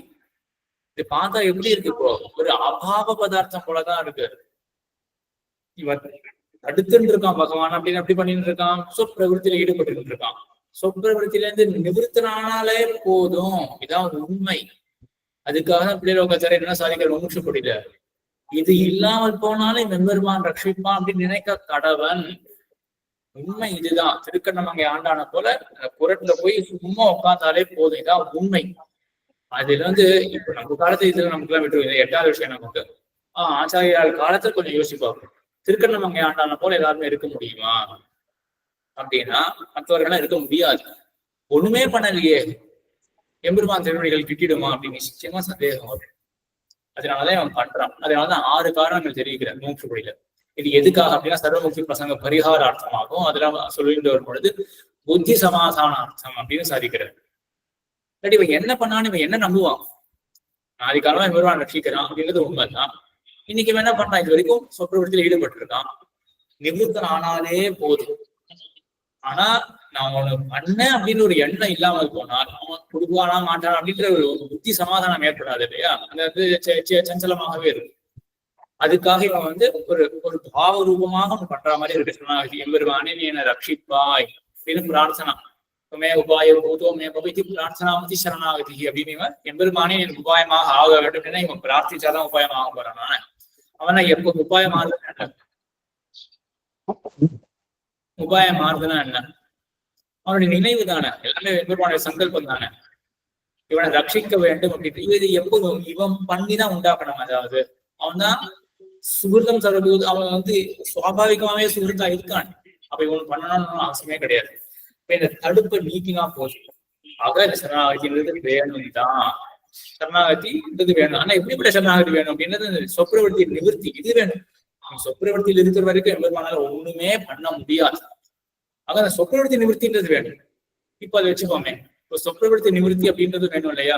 சொப்பிரவருத்தி நிவர்த்தின்றது வேணும். அப்ப பகவானும் வேணும். அப்ப இப்ப பூர்வக்ஷண விருத்திகளா யார் இருக்கா? 2 பேர் இருக்கா. எம்பெருமானும் இருக்கான், எம்பெருமான கிருப்பை இருக்கு. அதே போல இந்த தடையினுடைய நீக்கம் அப்படின்றதும் இருக்கு. அப்ப 2மே வந்து பூர்வக்ஷணத்துல இருக்கக்கூடியவைகள் தான். அப்போ என்ன ஆகும்? இது காரணமா? இவன் நிவர்த்தனானே இது காரணமா அல்லவா அப்படின்றதுதான் கேள்வி இருக்கு. இதுதான் அண்ணாமங்கர் என்ன சாதிக்கிறார் அப்படின்னா, லோகத்துல எங்கேயுமே பிரதிபந்தக அபாவம்ன்றது அது காரணத்தை சேர்க்கவே முடியாது. ஏன்னா உலகத்திலே எப்படி வழக்கம், பேச்சு வழக்கம் எப்படி அப்படின்னா எல்லா காரணங்களும் கூடி இருக்கு, இந்த பிரதிபந்தகம் இருக்கே அதனால காரியம் உருவாகல அப்படின்றதுதான் லோக விவகாரம். இதுல இருந்து இப்ப என்ன கிடைச்சது? மறுபடியும் சொல்றேன், எல்லா காரணங்களும் கூடிய இருக்கு, ஆனாலும் பிரதிபந்தகம் நீங்கல, காரியம் ஏற்படல. இதுல இருந்து என்ன கிடைக்கிறது? இப்போ என்ன கிடைக்க வேண்டும் அது முதல் மனசு வாங்கிக்கோங்க. என்ன கிடைக்க வேண்டும்? பிரதிபந்தகம் இருந்தா காரியம் நிறைவேறாதுங்கிறது உண்மைதான். ஆனா பிரதிபந்தகம் இல்லாம இருக்கிறது மட்டுமே ஒரு விஷயம் ஆகாது. அதுக்கு காரணங்கள் என்னவோ அந்த காரணங்கள் தான் நிஜமாவே காரணங்களா இருக்கும். இது பிரதிபந்தகம் இருக்கிறதால நடக்க மாட்டேங்குது, அது எடுத்தா நடக்கும், அவ்வளவுதான். பிரதிபந்தகத்தோட நீக்கம் வந்து காரணம் கிடையாது. என்னது? பிரதிபந்தகம் நீக்கிறது வந்து காரணம் கிடையாது. காரணம் கிடையாது. சரியா? இதுதான் இப்ப சாதிக்கணும். பிரதிபந்தகம் நீங்கிறது அது காரணம் கிடையாது அப்படின்றது சாதிக்கணும். சரி, பண்ணாபங்க சாதிச்ச இந்த யுக்தியில எப்படி கிடைக்கிறது?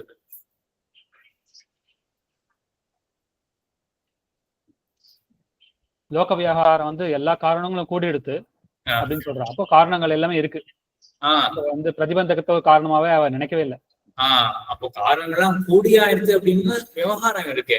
காரணங்கள்லாம் கூடி ஆயிடுது, காரியம் ஏன் உண்டாகுறா? பிரதிபந்தகம் இருக்கு அப்படின்னு தனியா தானே சொல்றாங்க.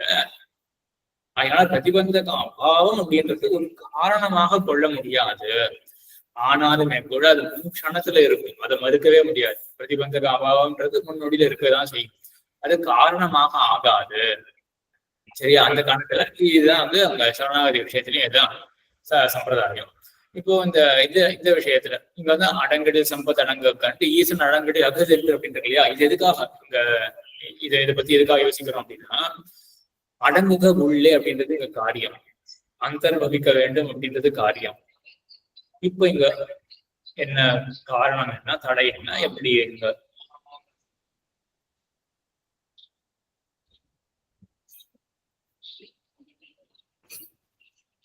அடங்க வேண்டும், அது காரியம். சங்கஸ்வபாவன்றது காரணம், சங்கசவாண்ட ஞானம் அது காரணம். ஆனா அவருடைய சம்பத்து வந்து பிரதிபந்தகமா இருந்தது. ஆனா அந்த பிரதிபந்தகம் நிவர்த்தி எப்படி ஆகுதுன்னா, அது ஈசனுடையது தானே, நான் என்ன காப்பாத்துறேன் தந்தையோட தானே அப்படின்ற நினைவு வந்து அது பிரதிபந்தக நிவர்த்தியா இருக்கு இல்லையா? இப்ப நம்ம பாட்டுக்கு வருவோம். ஈசன் அடங்கடில் அகுது என்று அப்படின்றது. சரியா? இது என்றுன்றத நினைத்து அப்படின்னு அத்தியாரம் பண்ணிப்போம். இல்லாட்டி என்று அப்படின்றது நேரது காரணம் அப்படின்றது காட்டுறதாக வச்சுக்கோமே. அப்படி இருந்தாலும் நினைத்து அப்படின்னு சொன்னாலும் சரி, நினைத்துன்னு சொன்னா வெறும் பூர்வ விருத்தித்தம் மட்டும்தான் வரும். சரி, இப்படி வச்சுக்கோம். என்று நினைத்து அப்படின்னு அத்தியாகாரம் பண்றோம்னு வச்சுக்கோம். என்று நினைத்து அப்படின்னு அத்தியாகாரம் பண்றோம். அப்போ என்று நினைத்து அப்படி நினைவு இருக்கு இல்லையா? இப்போ நினைவு முன்னொடியில இருக்கு. எதினுடைய முன்னொடியில இருக்க? முற்றினுடைய முன்னொடியில தான் எச்சம் இருக்கும். என்ன இருக்க? நினைத்து அடங்குக உள்ளே அப்படின்றது. அப்ப அடங்குக உள்ளேன்றதுதான் காரியம். முன்னொடியில என்ன இருக்கு? நினைவு இருக்கு. இந்த நினைவு தான் இப்ப பிரதிபந்தக அபாவமாக இருக்கு. இவனுடைய முன்னாடி என்னுடைய தடையாக இருந்தது, இப்பேற்பட்டவனாக இருக்கானே அப்படின்னு. இப்பேற்பட்டவனாக இருக்கானே அப்படின்ற அந்த தடையான நினைவு போகணும் அப்படின்னா இங்க வேற ஒரு நினைவு தான் இருக்கும். எவ்வளவு அழகா வருது நம்மளுடைய இதுக. அபாவம் அப்படின்னு ஒரு பதார்த்தம் கிடையாது, பாவம் தான் வந்து அபாவம் அப்படின்னு எடுத்துன்னு போவான். இப்போ இவனுக்கு தடையாக என்ன இருந்திருக்கு? எம்பெருமான அடைவதற்கு தடையாக என்ன இருந்தது? என்ன நினைவு இருக்கு இவனுடைய நினைவு? இப்பேற்பட்ட சொத்தை உடையவனாக இருக்கானே அப்படின்ற நினைவு இருந்தது. அந்த நினைவு நீங்கிறது, அந்த தடையானது நீங்கிறது அப்படின்னா என்ன ஆறுது? அப்போ பேசிக்கலாமா? இப்பேற்பட்ட சொத்தை உடையவன் அப்படின்றதுதான் அந்த நினைவு தான் தடை அப்படின்னா, அந்த நினைவே போயிருச்சு அப்படின்னா என்ன ஆகும்? என்ன சொத்து இல்லாதவன் ஆயிடும். அப்படி அந்த நினைவு போகாது. அப்போ என்ன ஆகும்? அவங்க சொத்து இருக்கு அப்படின்னு நினைவே போயிருச்சு அப்படின்னு ஆயிடும். சரியா? அப்போ நினைவனுடைய நீக்கம், இப்படிப்பட்ட நினைவனுடைய நீக்கம் அப்படின்றது ஒண்ணுமே தெரியாது அப்படின்னு அந்த அப்படிப்பட்ட ஒரு நிலை கிடையாது. இப்ப என்ன ஆகுது? நினைவினுடைய நீக்கம் அப்படின்றது வேறொரு நினைவாக இருக்கு. என்ன நினைவு? ஈசன் அடங்கடில் ஆகுது என்று, இது எம்பெருமானுடையது அப்படின்ற நினைவு. இப்ப புரியுறதா? பிரதிபந்தக அபாவம் எப்படி வந்து சொப்ரவருக்கு நிவர்த்தின்றது ஒரு பாவ பதார்த்தமாக ஆகும், இங்கேயும் நினைவினுடைய நீக்கம் அப்படின்றது மற்றொரு நினைவாக ஆகுது. மற்றொரு நினைவு என்னது? இதெல்லாம் எம்பெருமானுடையது அப்படின்னு என்று நினைத்துன்றது இப்போ முன்னொடியில நினைவு இருக்கு, அடுத்த நொடியில அடங்கு அப்படின்னு எம்பெருமான் திருவடிகள்ல சேரக்கூடியது, அது காரியமானது இருக்கு. இப்ப இங்க பூர்வ விருத்தித்தோன்றது இருக்கு, முன்னொடியில இருக்கு. அதுல ஒரு சந்தேகமே கிடையாது, முன்னொடியில இருக்கு அப்படின்றது. இங்க எந்த பிசகுமே கிடையாது. ஏன்னா நம்ம பிரதிபந்தக அபாவம் முன்னொடியில இருக்குன்றது ஒத்துண்டுதான் ஆகணும். சரியா? மற்றொன்று இது என்று நினைத்து அப்படின்னு அத்தியாகாரம் பண்ணும் பொழுது இந்த யோசனையை பார்த்தோம். அத்தியாகாரம் அப்படின்னா எல்லாருக்கும் ஞாபகம் இருக்கா? அத்தியாகாரம் அப்படின்னு சொல்லு வருவிச்சு கொள்வது. ஆமா, ஒரு சொல்ல நம்ம வருவித்துக் கொள்றது, அதான் அத்தியாகாரம் அப்படின்றது. சரி, இப்போ என்று அப்படிங்கிறது கேத்துவ குறிக்கிறது அப்படின்னு இருந்ததுதான். அவன் வந்தான் என்ற காரணத்தினால் இவன் சென்றான் அப்படின்றது என்ன? அவன் வந்தான் என்று இவன் போனான். சரி, தமிழ் உங்களுக்கு நீங்க சின்ன வயசுல படிச்சிருப்பீங்க. அவன் வந்தான் என்று சென்றான், சரியான தமிழா இல்லையா? அவன் வந்தான் என்று இவன் சென்றான். நான் படிச்ச தமிழ் எனக்கு சரியான தான் தோன்றது. சரியானதான் சொல்றது. அவன் வந்தான் என்று இவன் சென்றான். இப்ப இந்த என்றுன்றதுக்கு என்ன அர்த்தம்? இந்த அத்தியாகாரம் எதுவுமே தேவை கிடையாது என்ற காரணத்தால், அவ்வளவுதான். அப்ப என்றுன்ற சொல்லுக்கே காரணம் என்று இந்த அர்த்தத்தை குறிக்கிறதுக்கு சாமர்த்தியம் இருக்கு. பன்வரிங்க வச்சு பார்ப்போம்.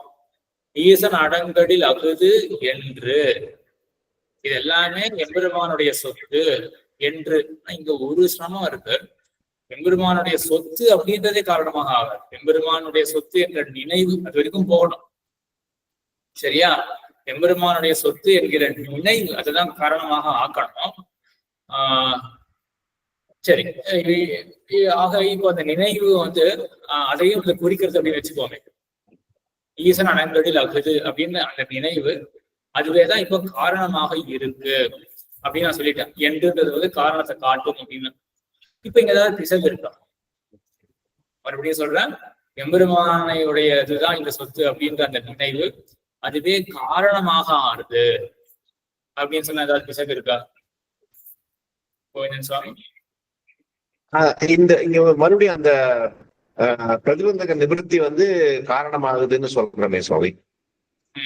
அப்படின்னு ஆயிடும் இல்லையா?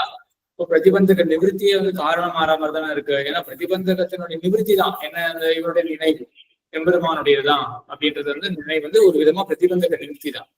அதுவே காரணம்னு சொல்ற மாதிரி ஆயிடுறது என்றால் இந்த இடத்துல எல்லாம் காரணம் அப்படின்னா வெறும் பூர்வ பிருத்தி அப்படின்றதுதான் அர்த்தம். சரியா? சில இடங்கள் அந்த மாதிரிதான் இருக்கு. காரணம் அப்படின்றது இது 2-3 ஸ்தலங்கள் முன்னாடி யோசிச்சு வச்சிருக்கேன். மூச்சு படிக்க ஒரு ஸ்தலம் ஞாபகம் இருக்கு. நம்ம துவயப்பிரகரணத்தினுடைய ஆரம்பத்துல பெரிய பிராட்டியாராலே போராகையாவது இவள் புருஷகாரமானால் அல்லது ஈஸ்வரன் காரியம் செய்யான். ஆமா, அவங்க வச்சு பார்ப்போமே. முதல்ல என்ன சொல்றோம்னா, எல்லா சாஸ்திரங்களும் எல்லா பிரமாணங்களாலும் தேகத்தாலே போரு என்கிறது. சரியா? அப்புறம் திருமந்திரத்தினால ஆத்மாவாலே போரு என்கிறது. இங்க பெரிய பிராட்டியாராலே போரு என்கிறது. சர்மஸ்லோகத்துல ஈஸ்வரனாலே போரு என்கிறது அப்படின்றதுலயே போரு இருக்கு, மோட்சம் இருக்கு. மோட்சத்துக்கு சாதனம் பெரிய பிராட்டியாராலே அங்க சொல்லணும்னா அங்கதான் வருதா, பெரிய பிராட்டியாரால போரு. சரி வச்சுக்கோமே. அதுவும் இப்ப பெரிய பிராட்டியாராலே போரு அப்படின்னு இருக்கு. இது தென்னாச்சாரிய சம்பிரதாயத்துக்கு விருத்தம் இல்லையா? பெரிய பிராட்டியாராலே போரு அப்படின்னா எப்படி இப்போ அந்த பெரிய பிராட்டியார் ஆள், இப்போ ஆள் அப்படிங்கிறது ஆள் ஓடு உடன் இதெல்லாம் என்ன பண்றது? இந்த ஆள் அப்படின்றது திருத்தியா விபக்தி. அது என்ன சொல்றது, 3ஆம் வேற்றுமை இருக்கு. சம்ஸ்கிருதத்துல பார்த்தோம்னா கரணே திருத்தியா அப்படின்னு சொல்லுவோம். கரணம் காரணம் எல்லாம் கிட்டத்தட்ட பொங்கதான். அப்ப இந்த அவன் வில்லால் அம்பெய்தான். அப்ப எய்தல் அப்படின்ற செயலுக்கு கரணம் கருவி காரணமாக வில் இருக்கு. அம்பார் எம்பெருமான் ராவணனை கொன்றான். இப்போ கொள்ளுதல் அப்படின்ற செயலுக்கு கருவி காரணமாக அம்பு இருக்கு. அதே போல பெரிய பிராட்டியாரால் மோட்சம் அப்படின்னா என்ன ஆகுது? காரணம் அப்படின்றதான் தெரியுது. பெரிய பிராட்டியார் மோட்சத்துக்கு காரணம் அப்படின்றது தெரியுது. இங்க அந்த ஆள் அப்படின்றதுக்கு காரணம் அப்படின்றது அர்த்தம் கிடையாது, சொல்ல முடியாது. வெறும் பூர்வ விருத்தித்துவம். அதனாலதான் பெரிய பிராட்டியாராலே போராகையாவது இவள் புருஷகாரம் ஆனால் அல்லது ஈஸ்வரன் காரியம் செய்யான். இப்பெல்லாம் பிரதிபந்தக அபாவம் தான். அவனுக்கு ரட்சிக்கமான ஆசை இருந்தா கூட அவனுக்கு அந்த சுவாதந்திரம் இருக்கிறதுனால சுவாதந்திரத்தை அமுக்கத்துக்கு விட வேண்டியிருக்கு இல்லையா? அப்போ இவருக்கு ஒரு விதத்துல இவருக்கு பூர்வ விருத்தித்துவம் மட்டும்தான். இது அவங்க தெரிஞ்சுக்கலாம்.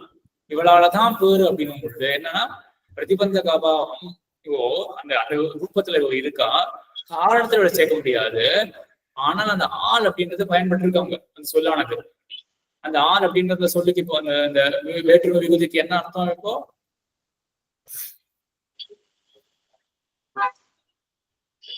பிரதிபந்தக நிவர்த்தியை காமிக்கிறது. சரி, பிரதிபந்தக நிவர்த்தி காமிக்கிறதுன்னு இல்லை. நான் எதுக்கு பார்த்தேன் அப்படின்னா அது வெறும் பூர்வ விருத்தியாக மட்டுமே இருக்கு, முன்னொடியில இருக்கு. பொதுவா ஆள் அப்படின்றது அது காரணம் அப்படின்றதையும் காட்டும். சில இடத்துல என்ன பண்றதுன்னா முன்னொடியில இருக்கு, காரணம்னாலே முன்னொடியில தான் இருக்கணும். புரியுறதா? இப்ப காரணம் அப்படின்னாலே அது கண்டிப்பா முன்னொடியில இருக்கணும். ஆனா முன்னொடியில இருந்தது எல்லாமே காரணம் அப்படின்றது தேவை கிடையாது. இந்த ஆள் அப்படின்றது என்ன காட்டும் அப்படின்னா முன்னொடியில இருக்கிறது அப்படின்றது மட்டும் காட்டும். அது காரணமா இருந்தவா அப்படின்றது இன்னொரு ஆராய்ச்சி நம்ம செய்யணும். சரியா? இதே போலவே விடுவியல் காலம் எல்லாம் இன்னொரு 2-3 ஸ்தலங்கள் மூச்சுப்படியிலே வருது. சரி, இப்போ அந்த ரீதியில இங்க பார்த்தோன்னா இதான் கொஞ்சம் ரொம்ப ஆழமான சாஸ்திர விஷயம். ஆனா எல்லாருக்கும் இது எப்படி இருக்கு இன்னொரு விஷயங்கள்னா இந்த மாதிரிதான் அனாபகாட்சி சுத்திரம் இப்படிதான் இருக்கும். இந்த மாதிரிதான் ஒவ்வொன்றும் இதை காட்டில் விசாரம் பண்ணாம வேற என்ன பண்றது? ஆழ்வாருடைய ஸ்ரீசுந்திகளை கொண்டு நம்ம பொழுதுபோக்குறது. இதெல்லாம் கொஞ்சம் புத்திய கசக்கிக்கிற மாதிரி இருக்கும். கிருஷ்ணன் சுவாமி எனக்கு கொஞ்சம் டவுட் இருக்கு. இங்க பூர்வ நிலையில பிரதிபந்தத்தின் அபாவம் காரணம் இல்லை அப்படின்னு சொன்னாங்க. T=0+ மோட்சம் கிடைக்கிறது. T=0ல இந்த இது பாதகம் இல்லை அப்படிங்க, அதோட அபாவம் இருக்கு T=0ல. அதனாலதான் T=0+ மோட்சம் கிடைக்கிறது. அதனால இல்ல, அது இருந்ததுன்னா அதை நீக்கணும். நீக்கி இந்த ஸ்டேட்டுக்கு வந்த அப்புறம் தான் T=0+ போக முடியும் அப்படிங்கிறது நினைக்கிறேன். அப்ப T=0- அந்த அபாவம் இல்லை, அதாவது பிரதிபந்தகம் இருந்தது, அதை நீக்கியாச்சு. நீக்கி T=0ல வந்தாச்சு. இப்ப எனக்கு கேள்வி என்னன்னா 2 கேள்வி இருக்கு. ஒண்ணு இப்ப இந்த பிரதிபந்தக நிவர்த்திய போய் ஒரு காரணமா அது நீக்குதல், நம்ம T=0 மாத்திரம் வச்சுட்டு பேசுறோம். T=0- பத்தி பேசல. அது ஏன் அப்படி? நமக்கு அது இருக்கே, அது மைனஸ் ஸ்டேட்ல தான் நம்ம பிரதிபந்தகம் இருந்த நிலை. ஆமா, பிரதிபந்தகம் இருந்த நிலை. இப்ப நம்ம பேசியிருக்கோமே இதை பத்தி. காரணம் இருக்கு, எம்பெருமானுடைய கிருபை இருக்கு, ஆனா மோட்சம்ன்ற காரியம் இல்லையே. அந்த நிலையை பத்தி பேசியிருக்கோமே, அனாதியான நிலை. அதுதான் ஏன் இல்லை? இவனுக்கு அந்த 0 அந்த மைனஸ் அந்த நிலையில இருக்கான். ஏன் பிரதிபந்தகத்தை வச்சுன்னு இருக்கான், சொப்பிரவருத்தியை வச்சுன்னு இருக்கான். இதை பத்தி பேசிட்டோமே. சரி சுவாமி, ஆனா மோட்சம் கிடைக்கிறதுக்கு இது ஏன் இது காரணம் இல்லைங்கிற பேச்சே தேவையில்லையா? பெருமாளுடைய கிருப்பை மட்டும்தான் காரணம். இத பத்தி பேசினா அதை சங்கோச்சப்படுத்துற மாதிரி ஆயிடுறது இல்லையா? அதான் இப்ப பெருமாளுடைய கிருப்பை தான் இப்படி வச்சுக்கோமே, பெருமாளுடைய கிருப்பை தான் காரணம் அப்படின்னு முடிவு பண்ணியாச்சு. சரியா? அவன் தான் கொடுக்கறான், அவன் தான் இந்த மோட்சத்துக்கு சாதனமாக இருக்கான் அப்படின்றது முடிவாயிடுச்சு. அது ஏன் ஆயிடுச்சு அப்படின்றதெல்லாம் அதெல்லாம் சாஸ்திர ரீதியா அவங்க அண்ணாபங்க ஸ்ரீசுக்திகளை பார்த்து இவன் தான் எம்பெருமான் தான் மோட்சத்தை கொடுக்க போறான் அப்படின்றது முடிவாயிடுச்சு. இவனுடைய செயலானது ஒண்ணுமே காரணமாக இருக்க முடியாது. இதெல்லாம் அடிப்படை என்ன அப்படின்னா எல்லாமே எம்பெருமானுடைய கண்ட்ரோல் ஆதீனத்துலதான் இருக்கு. ஜீவாத்மாவுடைய ஸ்வரூபத்தை பார்த்தாலும் அத்தியந்த பரதந்திர பூத்தனாக இருக்கான். ஒளிகுடி சுவாமி சாதிப்பாராம். இல்ல, சிசுபாலனுக்கும் தான் கொடுத்தார், சிசுபாலனத்துக்கும் தான் கொடுத்தார். அதெல்லாம் அங்க பதில் சொல்றாரு இல்லையா? அளவலமை தவிர்த்து அழகன் அலங்காரன் மலை அப்படின்னு மூச்சுப்படியில் எடுக்கிறாருதான். அந்த திருமேனியுடைய அழக சொல்லும்பொழுது அவங்க மாமியருடைய வாசனை தான். அழகன் அளவலமை தவிர்த்த. அளவலமை அப்படின்னா யாருக்கா தெரியுமா? அளவலை, அளவலை பேச்சு அப்படின்னா சொல்லுவா பூத்தனைய. அளவலை அப்படின்னா தெரியுமா? ஓட்டை வாய். என்னது? ஓட்டை வாய் அப்படின்ற மாதிரி கேள்விப்பட்டேன். ஜல்பம் அப்படின்னு சொல்லுவாங்க. தொடர்ந்து பேசிட்டே இருக்கிறது, அது அளவலமை. அவன் அதானே பண்ணான். குறும்பர்த்த நம்பி சரித்திரத்துல அதை சொல்லுவாங்க. குறும்பர்த்த நம்பி திருவேங்கடமுடையான் நலவலை ஆகாதே அப்படின்னு சொன்னாராம். அதாவது தொண்டமான் சக்கரவர்த்தி கிட்ட போயிட்டு, தொண்டமான் சக்கரவர்த்தி தான் மாமி அடியேன். ஆமா, இப்ப இந்த பாசுரத்திலேயே கூட வருதே சுவாமி, வேட்டையாழ்வார் திருமண திருமங்கல அதுலயே வருதே சுவாமி, பாசுரத்திலேயே கூட ஒரு இடத்துல ஏதோ ஒரு பாட்டு வருது. என்ன பாட்டு?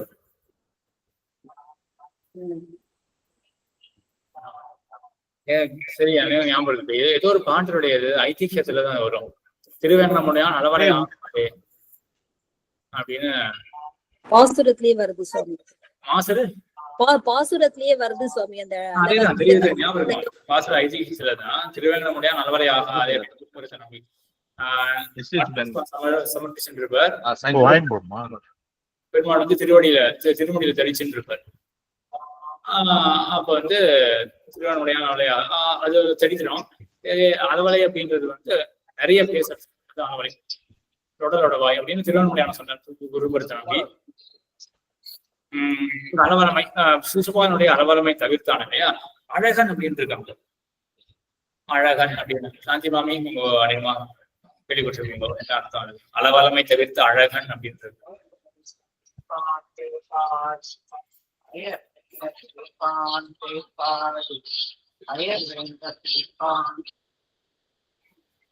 சாந்தி மாமி யாருக்காது, ரகுராம சுவாமி யாருக்காது தெரியல. ரகுராம சுவாமி ஞாபகம் இல்ல. அந்த அழக காட்டி கடைசி க்ஷணத்துல எம்பெருமான் திருவடிகள்ல அப்பரிமிதமான பக்தியை வளர்த்து அதுக்கப்புறம் எம்பெருமான் வந்து அந்த ஆசை உச்சியை பிறப்பித்து அதுக்கப்புறம் தன்னுடைய திருவடிகளுக்கு சேர்த்துட்டான். திருவடிகளுக்கு சேர்த்துனா அப்படின்றதுல வந்து சந்தேகமே கிடையாது. ஆழ்வாரே பாடியிருக்காரு. அதனால திருவடிகளை சேர்த்துனா அப்படின்றது சந்தேகமே கிடையாது. எங்க பாடியிருக்காரு? 7ஆம் பத்துல எங்க வரும்? 7ஆம் பத்துல திருவாய்மொழி இவருமே திருவடி தாட்பால் அடைந்த தன்மை. 7ஆம் பத்துல கற்பாரி ராமபிரான் அவன் திருவடி தாட்பால் அடைந்த தன்மை அப்படின்னு சிசுபாலன் வந்து திருவடிகளுக்கு போய் சேர்ந்தான் அப்படின்றது வந்து நிசந்தேகம். அவன் எப்படி அவன் போனான் அப்படின்னா, இந்த மாதிரி அந்த அந்திம கணத்துல இந்த அழகா காட்டுறதுனால எம்பெருமான் திருவடிகள் அபரிமிதமான ருச்சி உண்டாக அவன் போனான். அந்த அவன் தனியா ஸ்ரீவட்டத்துல போய் அவன் தனியா வேற மாதிரி இருப்பான் அப்படின்னு சொல்றது கேள்விப்பட்டிருக்கேன். அது மாதிரி கிடையாது. அப்படியே அவன் இப்படி இருந்ததுனால, எப்பயும் திட்டின்னு இருந்ததுனால ஸ்ரீவைகுண்டம் போய் கூட அவன் தனியா அவன் பாட்டுக்கு இருந்துட்டு இருந்தான். மற்றவன் அவனுக்குன்னு வேற ஒரு நிலை இருந்தது ஸ்ரீவைகுண்டத்துல அப்படின்னு சொல்லுவான். அப்படி கேள்விப்பட்டிருக்கேன். அது ஓஹோ, போயிட்டு கூட வேற விதமான மோட்சமா அப்படி அவனுக்கு கைவல்யம் மாதிரி எடுத்துட்ட. அவன் மட்டும் தனியா இருக்கான். இல்ல தனியான்னு அப்படி இல்லை. அதாவது அந்த சுபாவம் அவனுக்கு முழுசா போகல. அங்க போய் கூட அவன் வந்து அதாவது சிவகுண்டத்துல எல்லாருக்கும் ஒரே நிலை கிடையாது இல்லையா, ஒவ்வொருத்தரும் ஒவ்வொரு நிலையில இருப்பா இல்லையா. இந்த சுவார்த்த கைங்கரி பண்ணிட்டு இருக்கவா வரும்போது உரையில வருது அந்த மாதிரி. அது எங்க வாசினாடி ஞாபகம் இல்லை, கேள்விப்பட்ட ஞாபகம் இல்லை. அது மாதிரி அவன் அப்படி போனா கூட அவனுக்கு வந்து அங்க வந்து வேற ஒரு நிலை இருக்கும். இந்த முழுக்க பகவானோட ஆனந்துக்காகவே போன மோட்சத்தை விட இது வேற மாதிரி இருக்கும் அவனுக்கு. அவனோட நிலை சுவார்த்த கைங்கரியம் இருக்கு. ஆனா இவனுக்கும் வேற ஒரு நிலை அப்படின்னு சொல்லுவா. முழுக்க ஞாபகம் இல்லை. சுவாமி அப்ப இன்னும் என் கேள்வி இருக்குன்னு நினைக்கிறேன். அதாவது பகவானே அவனுக்கு அந்த நிலையை கொடுத்து எடுத்துட்டார். அப்பயும் அவர் தான் காரணம். இவன் வந்து நிவர்த்தி, இந்த பிரதிபாந்தகத்தை நிவர்த்தி பண்ணது இவனுடைய முயற்சி இல்லை. சோ அப்ப நான் கேட்ட கேள்வி, இதை பத்தி பிரதிபந்தக நிவர்த்தியை பத்தி பேசி அது காரணம் இல்லைன்னு இதுக்கு சொல்லணும். அவர் தான் பண்றாரு எல்லான்னு அதை மட்டும் வச்சுக்கலாமே. சொல்ல முடியாது. சர்வமுக்தி பிரசங்கம் வந்துருங்கிறதுனால தானே. என்னது சர்வமுக்தி பிரசங்கம் வந்துடும். அப்ப அவன் கருணை தானே, அப்ப எல்லாருமே கூட்டுன்னு போயிடலாமே. வேற ஏதோ ஒண்ணு இருக்கு அப்படின்னு கிருஷ்ணன் சுவாமி சர்வமுக்தி பிரசங்கம் வந்துடும் இல்லையா எல்லாருக்குமே அப்படின்னு. இந்த சாஸ்திர பிரதானம் எதுவுமே வந்து தேவையில்லாம போயிடுங்க. நம்ம இப்போ அப்படின்னா எப்போ இந்த லீலாபதி இருக்கவே கூடாது. அதான் சர்வமுக்தி பிரசங்கம் தான். ஆக இப்ப என்ன ஆகுனா, இந்த சில சரித்திரங்கள்னா இப்போ ஆழ்வார் விஷயத்திலே அதுதான். மயூரவர மதியானம் மறுபடியும் அப்படின்னா இப்ப என்னன்னு பண்ணி ஆழ்வாருடைய நிலையை எழுத முடியும்? யாராவது வந்து பண்ணி ஆழ்வார மாதிரி, சரி ஆழ்வார் ஒருத்தர் ஆயிட்டார், சடகோப்பர் வந்து ஆயிட்டார், அந்த மாதிரி இப்ப அடுத்த வாழ்க்கைலாம் ஆசையா இருக்கு. என்ன பண்ண முடியும் அவரால்? ஒண்ணுமே பண்ண முடியாது. இது அவனா கொடுக்கறதுதான். பட்டத்துக்குரிய அரசும் ஆணையும் செய்மவை ஆராயா அப்படின்னு. இப்ப ஆழ்வார் விஷயத்துல இதெல்லாம் வந்து தனி, இது வந்து விதி விலக்கு, எக்ஸப்ஷன் அதெல்லாம். அதே மாதிரி சில இடங்கள்ல வந்து இப்ப சிசுபாலன் பண்றான், அதை பண்றான், இது பண்றான் அப்படின்றதெல்லாம் வந்து நம்ம வந்து நேரம் நம்மளுடைய வாழ்க்கையில அதெல்லாம் எடுத்துக்க முடியாது. நம்மளுடைய வாழ்க்கையில என்ன அப்படின்னா, நம்ம வந்து எம்பெருமானுடைய லட்சணத்தை தடுத்துட்டு இருக்கோம். இப்போ இந்த காலத்தை விட்டுருவோம். இந்த காலத்துல பேசுறது கூட நம்ம அப்படியே பிரதிபந்த நிவர்த்திலாம் நமக்கு ஏற்பட்டது அப்படின்னு கூட சொல்ல முடியாது. நம்ம மறுபடியும் ஆச்சாரியார் காலத்துக்கே போவோம். அந்த ஆச்சாரியார் ஒரு 10 பேர் இருந்திருப்பா இல்லையா, அவளுக்கெல்லாம் என்ன அப்படின்னா, அவனா பிரதிபந்த நிவர்த்தி பண்றா அப்படின்னு அது ஒரு அபச்சாரம் ஆயிடும். சரி பரவாயில்ல, அட்லீஸ்ட் புரிஞ்சுக்கிறதுக்காவது இந்த மாதிரி யோசிச்சு பார்ப்போம். அவனா அனாதி காலமா பிரதிபந்தக நிவர்த்தி பண்ணியிருந்தா இருந்திருக்கா, பிரதிபந்தகம் பண்ணியிருந்தா இருந்திருக்கான், பிரதிபந்தகம் பண்ணி இருந்திருக்கான். அதுக்கப்புறம் என்ன பண்றான்னா, ஒரு நாள் எம்பெருமானே ரக்ஷகன் அப்படின்ற நினைவு அவர்களுக்கு ஏற்படுறது. ஏற்பட்ட பிறகு இப்ப என்ன ஆகுது, தன்னுடைய நிவிருத்தி சுப்பிரவர்த்தியில நிவிருத்தராக ஆறார்கள்.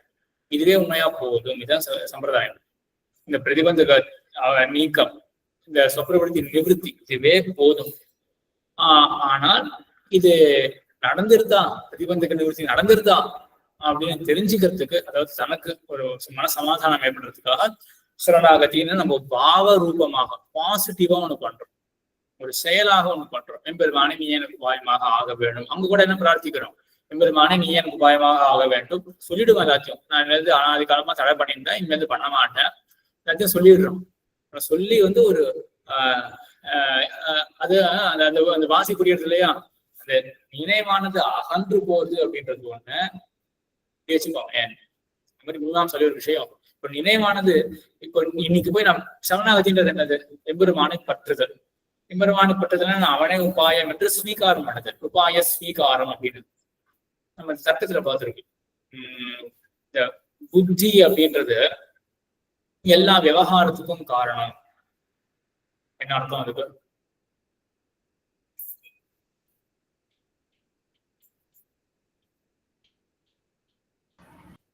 இச்சையா? இஜ்ஜி என்ன சொன்ன? புத்தி, புத்தின்னு சொன்னேன். புத்தியா? விவகாரம்ன்றது காய்கமோ வாச்சிக்கமோ, பேசுறதோ இல்லாட்டி செயலோ என்ன இருந்தாலும் ஒரு குடத்தை கொண்டு வரோம் அப்படின்னா என்ன பண்றோம், நம்ம அந்த குடத்தினுடைய பயனை தெரிஞ்சுட்டுதான் அந்த செயலை ஈடுபட போறோம். குடம் அங்க இருக்கு அப்படின்னு சொல்றோம்னா என்ன பண்றோம், நம்ம தெரிஞ்சுட்டு இருக்கோம். தெரிஞ்சுட்டுதான் நம்ம சொல் பிரயோகம் பண்றோம். இதுதான் நமக்கு சாமானியம், அபாவம், தனித்தனி பதார்த்தங்கள் இருக்கிறது, ஸ்தாபிக்கிறது, இந்த ரீதி தானே பார்த்து கொண்டு இருக்கும். ஆக இப்ப அந்த ரீதியில நீங்க யோசிச்சு பார்க்கலாமே, எம்பெருமான் திருவடிகளை போய் பற்றுகிறோம் அப்படின்னா என்ன ஆயிருக்கு நம்மளுக்கு? பற்றுகிறோம், எம்பெருமானே நீயே தான் எனக்கு உபாயம். எது இதை வந்து நம்ம ஒரு செயலாக செய்யறோம்னாலே அப்போ வந்து நமக்குள்ள ஏதோ ஒரு நினைவு ஓடின்னு இருக்கு அப்படின்றதுதான் அர்த்தம். என்ன நினைவு கடைசியில? என்ன நினைவு அப்படின்னு, நானே ரட்சித்துக் கொள்ள மாட்டேன், நான் அத்தியந்த பரதந்திர பூதன், நான் ரட்சித்துக் கொள்ள மாட்டேன். இந்த நினைவு தான் உண்மையா. இந்த நினைவுத்தோட போதும். இந்த நினைவுனால ஒரு விவகாரம் ஏற்படணும்ன்றது அவசியமே கிடையாது. ஆனா ஒரு விவகாரம் பண்றோம் இல்லையா, ஏன் அப்படின்னா அந்த நினைவு எனக்கு ஏற்பட்டாச்சு அப்படின்னு நமக்கே ஒரு ஸ்தாபனத்துக்காக தான், மனசமாதானம். இந்த நினைவு எனக்கு ஏற்பட்டிருக்கு அப்படின்னு இது புரியுறதா? அந்த புத்தியானது விவகாரத்துக்கு காரணம். அந்த புத்தியே போதும், விவகாரம் தேவையே இல்லைன்னு தாற்பயம். சரி சுவாமி. ஆக இந்த விவகாரம் வந்து இது இப்ப அந்த 0 - 0 எல்லாமே வந்து வந்துருச்சு, இந்த நிலைகள்லாம் வந்துருச்சு அப்படின்னு நினைக்கிறேன். இன்னொரு கேள்வி சுவாமி. அடி இந்த ரகுராம் சுவாமி கை தூக்கி இருக்கார், கேட்கணும்னு கேட்டுட்டோம். நான் அப்புறம் கேட்கிறேன். சரி ரகுராம் சார். அப்படின்னு இப்போ ஆச்சாரியார்கள் கூட பஞ்சசம்ஸ்காரம் சரணாகதி எல்லாம் பண்றா. இப்போ அவ அது உண்மையில பண்ண வேண்டிய அவசியம் இல்லை. ஏன்னா அவ மனசால வந்து நிவர்த்தி ஆயிடுச்சுன்னா அதை பண்ண வேண்டிய அவசியம் இல்லை. ஆனாலும் பண்ணது வந்து நமக்காக வாசம். சரி அப்படி வச்சுக்கலாம். புத்தி சமாதானம் அர்த்தம் அப்படின்னு ஆச்சாரியாளுக்கும் கொள்ள வேண்டாம். இப்ப நமக்காக அப்படின்றது வந்து நமக்காகன்றது லோக சங்கிரகத்துக்கா சுவாமி? என்ன மாமி? லோக சங்கிரகத்துக்கு எல்லாம் மத்தவெல்லாம் மிஸ்லீட் ஆயிடக்கூடாதுன்னுட்டு அதெல்லாம் கர்மங்கள் பண்றது. இந்த கர்மங்கள் பண்றது, கர்மங்களை மொத்தமா விடலாமே. இப்ப கர்மம் எதுக்காக பண்ணணும்? கர்மங்களை நம்ம கிடையாது, நம்மளாம் பண்ணோம். ஆச்சாரியால எதுக்கு என்ன பண்ண போறாங்க? கர்மங்கள் பண்ணி கர்மங்கள் பண்ணாலும் எம்பெருமானுக்கு மேல கோபம் வர போறதா? எதுக்காக அவர்கள் கர்மங்கள்லாம் பண்ணணும்? மொத்தமா விட்டுடலாம். சந்தியாவந்தனாதிகள் கூட மொத்தமா முற்றிலும் சொரூப தியாகமே பண்ணலாம். அதனால அவர்களுக்கு எந்த காரியமும் கிடையாது. அப்ப அவர்களெல்லாம் ஏன் பண்றாரு அப்படின்னா நம்ம விட்டுறக்கூடாது அப்படின்னு. அது அங்க இப்போ இந்த சரணாகதி விஷயத்துல இப்போ என்ன சொல்றாங்க, இப்போ மங்கள ஸ்லோகம் அப்படின்றதுல பக்தில போன ஜென்மம் அப்படின்றது மங்கள ஸ்லோகம் பண்ணியிருக்காரு எம்பெருமானார். எதுக்காக பண்ணணும் அப்படின்னா மங்கள ஆச்சரணம் பண்ணாதான் கிரந்தமானது நிர்விகனமாக பரிசமாப்தி அடையும் அப்படின்னா. அதே போல கிரந்தம் லோகத்துல பிரச்சை இருக்கும் கிரந்தத்துக்கு. சரி, இதுக்காக மங்களாச்சரணம் பண்ணணும் அப்படின்னு மானசமான மங்களம் பண்ணிடலாமே அப்படின்னா, இப்ப எல்லா கிரந்தங்களும் இந்த கேள்வி வரும். மானசமான மங்களம் பண்ணாம எதுக்காக மங்கள ஸ்லோகத்தை எழுதணும் கிரந்தத்துல? எதுக்காக எழுதணும்? அப்பதான் சிஷ்யர்கள்லாம் தெரிஞ்சுப்பா மங்கள ஸ்லோகம் பண்ண வேண்டும் அப்படின்றது அப்பதான் சிஷ்யர்களுக்கு தெரிய வரும். ஆக மானசமாகவே பண்ணியிருக்கலாம். அது எழுதினதுக்கு என்ன தாற்பயம் அப்படின்னா அப்பதான் சிஷ்யர்களுக்கும் தெரிய வரும் கிரந்தத்தினுடைய ஆதியில மங்களாச்சரணம் பண்ண வேண்டும் அப்படின்னு. ஆக அவர்கள் அப்போ அங்கதான் ஸ்பஷ்டமா இருக்கு சிஷ்யர்களுக்கு என்ன தெரியணும் அப்படின்னா இவர்கள் பண்ற செயலுக்கு என்ன பயன் அப்படின்னா சிஷ்யர்களுக்கு ஒரு ஞானம் போய் சேர வேண்டும் அப்படின்னு. அந்த ரீதியில இங்க வருமா ஆச்சாரியர்கள்லாம் அவர்கள்லாம் பஞ்சசம்ஸ்காரம் பண்ணிக்கிறதுன்றது ஒரு வைஷ்ணவ சம்ஸ்காரம் அவ்வளவுதான். அது ஒன்றும் எப்படி பிராமணனுக்கு ஒரு சம்ஸ்காரமோ அதே போல வைஷ்ணவானா இருந்தா அவளுக்கு பஞ்சசம்ஸ்காரம் அப்படின்றது முக்கியமானது. ஆக இந்த பஞ்சசம்ஸ்காரமே இப்போ சரணாகதி பண்றான் ஆச்சாரியெல்லாம் உபாய ஸ்வீகாரத்தை பண்றார்கள். அந்த உபாய ஸ்வீகாரத்தை மறுபடியும் அவங்க மனசால பண்ணானா பயன் கிடையாது.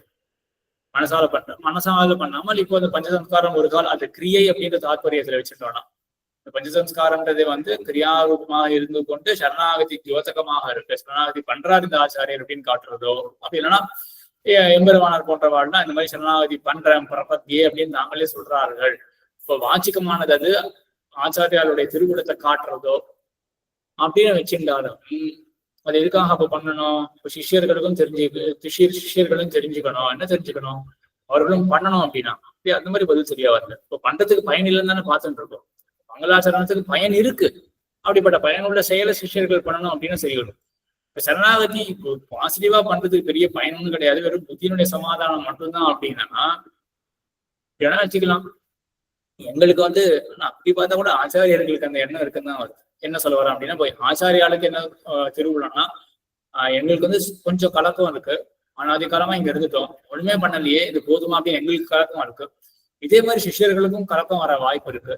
என்ன பண்ணலாம்? நான் சரணாகதி நாங்களே மானசமாக பண்றது எங்களுக்குள்ளே தெரிஞ்சு போயிடும். நாங்க பண்ணிட்டு எங்க புத்தி சமாதானம் ஆயிடுது அப்படின்னு. சிஷ்யாளுக்கும் கலக்கம் இல்லாத படிக்க அவர்கள் வாழ வேண்டும் அப்படின்னா அதை நம்ம காய்கமாகவோ வாஞ்சிகமாகவோ அனுஷ்டானம் பண்ணுவோமே அப்படின்னா மேற்கொண்டு சிஷ்யர்களுக்கு போய் சேர்றது, அவர்களுக்கும் புத்தி சமாதானம் ஏற்படுறது அப்படின்னு கொள்ளலாம். ரகுராம் சுவாமி புரியுறதா என்ன சொல்ல வரேன்னு? அந்த மாதிரி அப்ப எப்படி பார்த்தாலும் ஆச்சாரியாளுக்கும் ஒரு புத்தி சமாதானார்த்தத்துவம் இருக்கு அப்படின்றது மாதிரிதான் தெரியறது. ஆமா, சில பேர் கலங்குறா, அப்போ ரொம்ப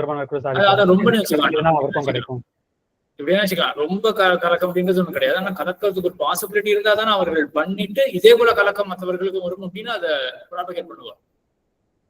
ஆமா, அதாவது பிள்ளைவரங்காவல்தாசர் சாதிக்கிறார், எனக்கு விபீஷணன் இவ்வளவு எல்லாத்தையும் விட்டு வந்தா அவனுக்கே கிடைக்கல, எனக்கு கிடைக்குமா அப்படின்னு தெரியலன்னு. அப்ப எம்பெருமானார் சாதிக்கிறார், எனக்கு கிடைச்சா உனக்கும் கிடைக்கும், இவருக்கு பெரியதமுக்கு கிடைச்சா எனக்கும் கிடைக்கும் அப்படின்னு வரிசையா சொல்லிட்டு வர்றார். இப்ப அந்த இடத்துல கலக்கம் யாருக்காவது சில பேருக்கு இருக்கு அந்த சமயத்திலே கூட அப்படின்னு தெரியுது.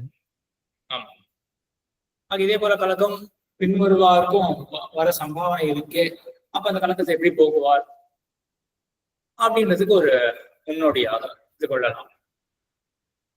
சரி, அடங்கல் சம்பவத்தை அடங்க இது பிரதிபந்தக அபாவம் அப்படின்றது பார்த்தோம். இதுக்கு கிருஷ்ணன் சுவாமி கடைசியில் தேவர் ஏதோ கேள்வி மிச்சம் இருந்தது நினைக்கிறேன். ஆமா சுவாமி, அதாவது என்னுடைய சுவாமியோட சொத்து தான் எல்லாமே அப்படின்னு நினைக்கிறது ஈசன் நடங்கெழில்ங்கிறதுல தானே வந்தது. அதுக்கப்புறம் என்றுன்னு வருது. அந்த என்றுக்கு நீ சொன்னது இது மாதிரி பிரதிபந்தக அபாவம் இருக்கு, அது காரணம் இல்லைனாலும் அது முன் க்ஷணத்துல இருக்குங்கிறதோட சொன்னேன். அப்படி இப்ப வெறும அதான் அதே நான் ப்ரீவியஸா கேட்டது ஒட்டிதான். அதாவது என்னுடைய சுவாமியுடைய சொத்து தான் எல்லாம் என்று ஸ்ட்ரெயிட்டாவே என்றுங்கிறதுக்கு அந்த அர்த்தமே வச்சுக்கலாமே. சும்மா பிரதிபந்தக அபாவம்ங்கிறதுக்கு பதிலா வெறும என்னுடைய சுவாமியுடைய சொத்து என்று அப்படின்னு என்றுக்கு அர்த்தம் சொல்ல முடியாதா? என்று எப்படி அர்த்தம் சொல்ல முடியும்? என்னுடைய சுவாமியோட சொத்து தான் என்று. அது அகுது, அது என்று சுவாமியுடைய சொத்து தான், சுவாமியுடைய எம்பெருமானுடையதுதான் இந்த சொத்து எல்லாம், அகுது அதெல்லாம் என்று நினைத்துக் கொள்ளுங்கள் அப்படிங்கிற மாதிரி என்றுக்கு அந்த அர்த்தம் வெறும ஸ்ட்ரெயிட்டா அதோட கண்டினியூஷனா வச்சுக்கலாமே, எதுக்கு பிரதிபந்த நிவாரகத்துடைய அபாவம் அப்படின்லாம் எடுத்துக்கணும்? அதான் இப்போ எம்பெருமானுடைய சொத்து இப்போ ஸ்ட்ரெயிட்டா வச்சோம்னா என்ன அர்த்தம் வரும்? எம்பெருமானுடைய சொத்து என்று எம்பெருமான இடத்துல நீங்க போய் ஆசிரியுங்கள். இப்ப எப்படி இருக்கு? அப்ப நேரவே காரணமாக வச்சுக்கலாமே அப்படின்னு தான் தேவர் கேட்கிற மாதிரி இருக்கு. அப்ப என்ன இங்க பண்ணணும்? நம்ம காரியம் என்ன? நமக்கு எம்பெருமான போய் ஆசிரியிக்கிறது. அப்ப எம்பெருமான போய் ஆசிரியிக்கிறதுக்கு என்ன வேணும் அப்படின்னா, இவ்வளவு சொத்து எம்பெருமானுடையது அப்படின்னு தெரிஞ்சுட்டு எம்பெருமான போய் ஆசிரியுங்கள் அப்படின்னா, இல்ல என்னுடைய சுவாமியான எம்பெருமானுடையது. சரி, என்னுடைய சுவாமியுடைய சொத்து அப்படின்னு தெரிஞ்சுட்டு எம்பெருமான போய் ஆசிரியுங்கள், சுவாமியை ஆசிரியுங்கள் அப்படின்னா எனக்கு அது தடை இருக்காது, தடை நிறைய இருக்காதுன்னு அர்த்தம் தானே. என்னுடைய சுவாமியோடது, அவனுக்கு ஐஸ்வர்யத்து உடையவன், அவனுக்கு அணுக முடியாதுங்கிறதெல்லாம் இருக்காது. அதுதான் இப்ப தேவரே சொல்றது பார்த்ததா இருக்காதே அப்படி சொல்றது இல்லையா? அதான் தடை நீக்கிறது அப்படின்னு அர்த்தம். இப்ப நேர பார்த்தோம்னா என்ன ஆகும் அப்படின்னா, இதெல்லாம் என்னுடைய சுவாமியுடைய சொத்து அப்படின்னு நினைச்சு எம்பெருமான போய் ஆசிரியங்கள் அப்படின்னு எப்படி தெரியுமா கிடைக்கும்? இதெல்லாம் இவ்வளவு ரொம்ப தனவான எம்பெருமான் இருக்கான், அதனால போய் எம்பெருமான போய் ஆசிரியங்கள் அப்படின்னு. அப்பதான் காரிய காரணம் அப்படிவாகும். அவனை போய் கிட்டுறது காரியம், அவனை போய் கிட்டுறதுக்கு காரியம், அந்த காரியத்துக்கு என்ன காரணம்? என்னுடைய சுவாமிக்கு இவ்வளவு சொத்து இருக்கு அப்படின்னு தெரிஞ்சுட்டு அவனை போய் கிட்டுங்கோள். புரியுறதா? அப்படி நம்ம வச்சிருந்தா என்ன ஆகும்? அவனை போய் கிட்டுற காரியத்துக்கு காரணம் என்ன? என்ன ஹேத்து அவனை போய் கிட்டுறேன் அப்படின்னா, அவனுக்கு இவ்வளவு சொத்து இருக்கே அந்த மாதிரி அர்த்தம் ஆயிடும். அந்த மாதிரி இங்க பிரகடனமே கிடையாது. அவனுடைய சொத்து இப்ப காரணமே கிடையாது. அவனுடைய சொத்து வந்து தடையாக இருக்கு. அந்த சொத்து இப்படிப்பட்டது, என்னுடைய சுவாமியுடையது அப்படின்றதுதான் அந்த தடையினுடைய நீக்கமாக, தடையுடைய நீக்கமாக தான் இங்க யோசிக்க முடியுமே ஒழிய வேறு காரணமாக இங்க யோசிக்க முடியாது. சரி, அடியன் இது கொஞ்சம் சமமான விஷயம் நினைக்கிறேன். ஆனா கொஞ்சம் அது ஆலோசித்து பார்த்தா